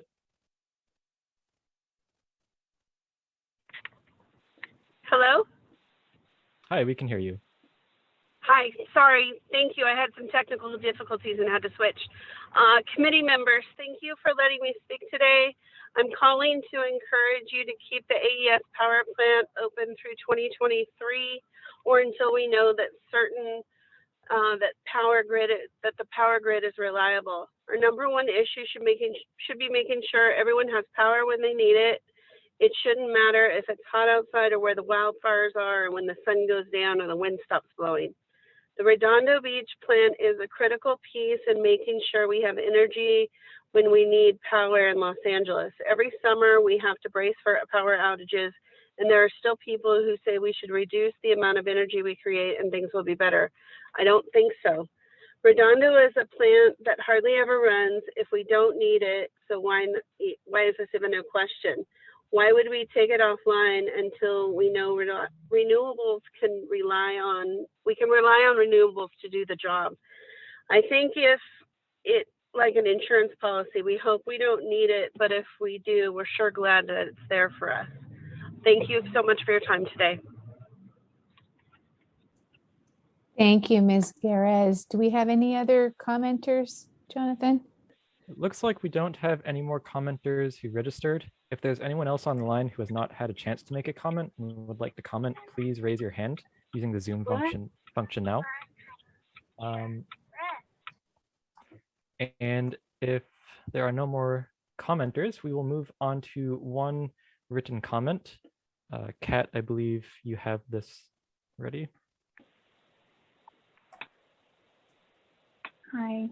Yes, so we received a request to read one of the written comments provided into the record, or into the meeting, rather. So this comment is from Marcy Guillermo, a Redondo Beach resident, and she writes, Dear members of the advisory committee, thank you for reviewing the draft report. As a resident of Redondo Beach, my recommendation is to go with alternative number 3 or 2. The may or the unreliable can be planned for and managed by the many agencies and authorities if they are let known ahead of time. I believe new capacity has come online and restrictions on exports have been put into place since California experienced rotating outages in August 2020. Residents of Redondo Beach and surrounding cities have been actively and patiently waiting for the AES power plant retirement. I feel the power plant has outstayed its welcome. I hope the committee members find a solution that serves all of the stakeholders well, but giving the city of Redondo Beach a slight preference. Thank you for your consideration. Thank you, Kat. Any other comments that you see, Jonathan? No more that come up as far as I can tell. Okay. So I think we're good. Then we will wrap up public comment and move on to action items for discussion. So starting with considering the alternatives presented in the draft 2021 Saqquis report. Do we have any comments or questions from the committee members?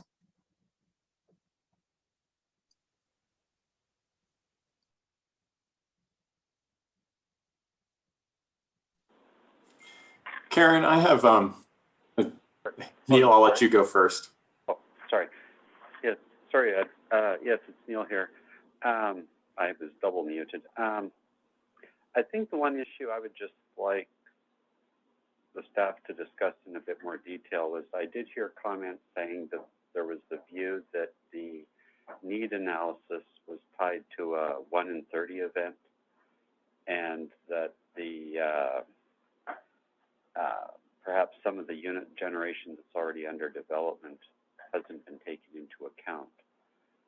So I wondered if that part of the presentation, if we should just spend a minute, if I could get a bit of clarification from the staff on what type of extreme events are considered in the analysis to provide a bit sharper clarity on that issue.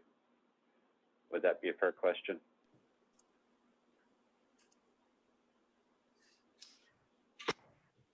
Looks like Jeff, you're prepared to. Yeah, no, I can address the stack analysis as we identified is looking at a 1 in 2 as the base for the energy and demand forecast based upon the California Energy Commission's latest forecast.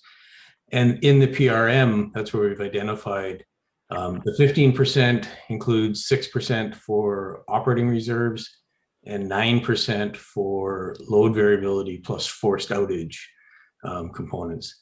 And the 17.5% contains also the 6%, which is required for the operating reserves. It includes a 4% increase for really going from a 1 in 2 load forecast to a 1 in 5 load forecast, as well as 7.5% for forced outage rates of the generators, which is what we have observed historically, looking at the data, as well as supported by NERC, North American Reliability Coordinators, so Commission. So that's where it's based on, but it starts from a 1 in 2 in the load forecast, and then some load variability, as I indicated, is incorporated in the PRM.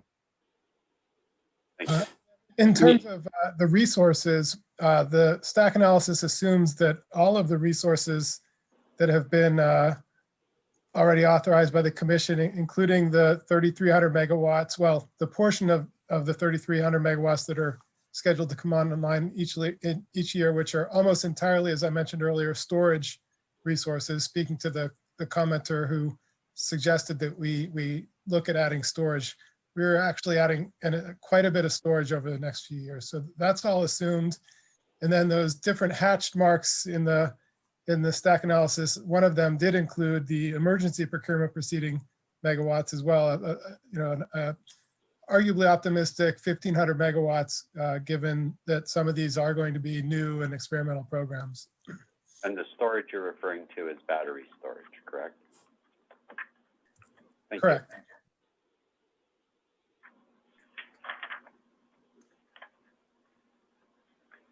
You. Member Randolph, did you have something you wanted to add? Yeah, maybe to ask just to clarify some of that. We were getting into pretty wonky energy speak there.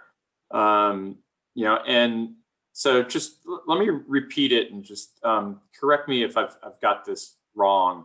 But the planning targets are set here. It starts by looking at what is a 1 in 2 weather event, which is, in essence saying an average weather day in the summertime, correct? Yeah, Jeff, and you're on mute. Yeah, the one and 2 is the average forecast from the CEC energy and demand forecast. Yeah, it comes from the CEC. And then in order to account for, more extreme, say a 1 in 10 weather event. Part of that, the PRM you called, which is the planning reserve margin. Part of that planning reserve margin, you said it was for load variability, but that accounts for more extreme weather days where the load's going to be higher. Is that right? That's correct, and it's the 4% that's in the 17.5% is for a 1 in 5 up to a 1 in 5 forecast. And last summer we were at a 1 in 30, I believe, was the August heat wave. From the weather, yes. Yeah. So that 15% historic reserve margin likely doesn't account for the more extreme weather events that we saw last summer. Correct. Yeah. Okay. And then that just to further that's also illustrated on the bar graph of what was identified as the day ahead forecast was considerably higher in the on August 18th last year.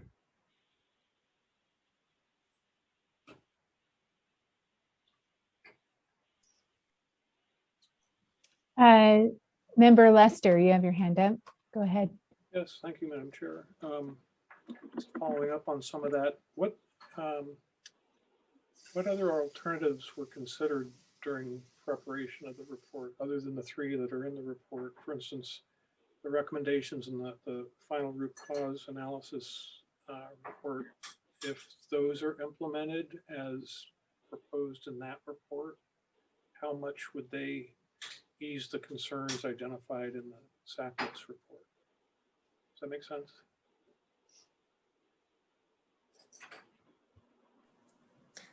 Maybe if I could help with that a little bit, would it be helpful to walk through a little bit of the, additional procurement that is underway, both from prior commission orders, and this includes procurement by the community choice aggregators, and what has been ordered from 2 different CPUC commission decisions over the last couple of months. Would it be helpful to have Mr. Scala walk through that? Sure, I imagine so. Steele, just before that, I think it might help clarify that the stack analysis assumes that all of the resources are operated effectively. So any market issues have been addressed. So there's no allowance for additional capacity for those reasons. It does seem that the stack analysis, the slide 8 and figure 8 in the report, it's non-conservative, with a lot of those assumptions being that all the resources other than solar are available. So it seems like Redondo seems to be an important element given those non-conservative assumptions. That's correct. The 3,300 megawatts that are, half of which come online or still, are scheduled to come online this coming August, another quarter of which by next summer, and then the final, 900 megawatts by August 2023. All of that is included in the stack analysis, assuming it all shows up. And then again, the hatch marks in the analysis that start, at the top, one of the 2 sets of hash marks, one of them is Redondo if it were extended, and then the other is the expedited, the sort of emergency procurement proceeding decisions. There were 2 of them. The first one did result in about 550 megawatts of additional resources. And then the one that voted out by the commission yesterday, which targets more of the demand side resources. This assumes that between those 2 by 2022, about 1,500 megawatts total of that additional emergency procurement, those resources are available. Some of those take the form of resources that are available under more typical conditions. Some of them are kind of emergency triggered under emergency circumstances only, but both are presumed in that analysis. Again, up at the top in that one of those hash marked segments of the bar, that does include about 1,500 megawatts by 2022. Thank you, Madam Chair. Thank you. Other discussion, questions?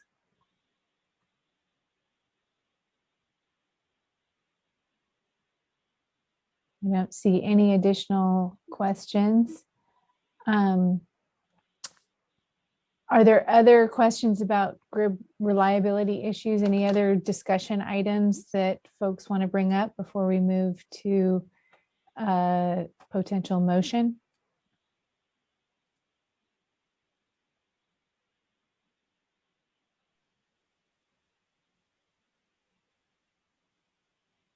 All right, seeing none, I would like to request a motion.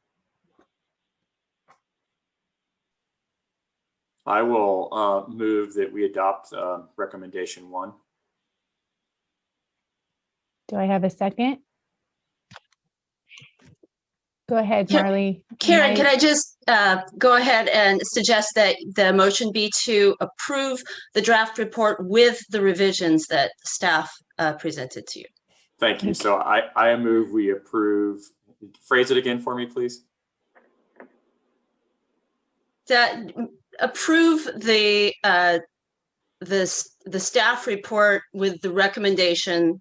I believe alternative 1 was the correct one, okay. with the revisions With that the you've revisions. proposed. Okay. I move we adopt the staff report with alternative 1 as a recommendation and with the proposed revisions discussed at the beginning of this meeting. Do I have a second? I'll second that. Now we'll do a roll call vote for this one as required by our remote meeting requirements. So with that, I'd like Jonathan to go through the roll call of the committee members, please. All right, sure thing. Ms. Karen Mogus, Aye. Mr. Edward Randall, Aye. Miss Alicia Gutierrez, Aye. Mr. Neil Millar, Aye. Miss Nicole Dabrowski, After recently being appointed to Saqquis on behalf of the State Lands Commission, it would be difficult to vote in good faith without having had time to sufficiently and diligently review the information. So therefore, I will abstain. Mr. Tom Luster,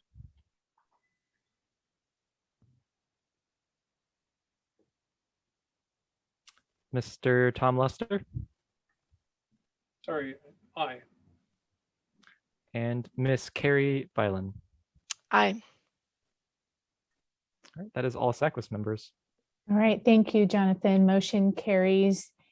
We have an adopted draft, an adopted final report with the revisions for 2021.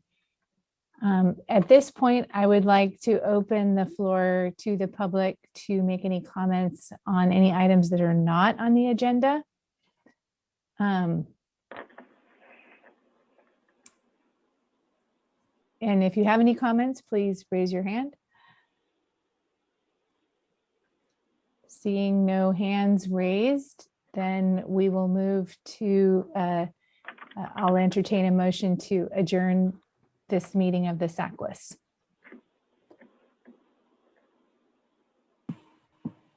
In keeping with making all motions today, I'll make the motion to adjourn. Do I have a second? All right, thank you, Alicia. All in favor, please indicate aye. Aye. Aye. Opposed? All right, then our meeting of 2021 is adjourned. Thank you so much for your time today, Saqquis members, as well as all of the members of the public who joined us to make comments. Really appreciate the time that you took. And there will be more to come at the water board meetings on this issue this coming in the coming months. So thank you so much. Thank you, everyone. Bye now. Thank you. Take care all. Bye-bye.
To anyone who is still remaining on the Zoom line, can you please go ahead and leave at your convenience? Thank you.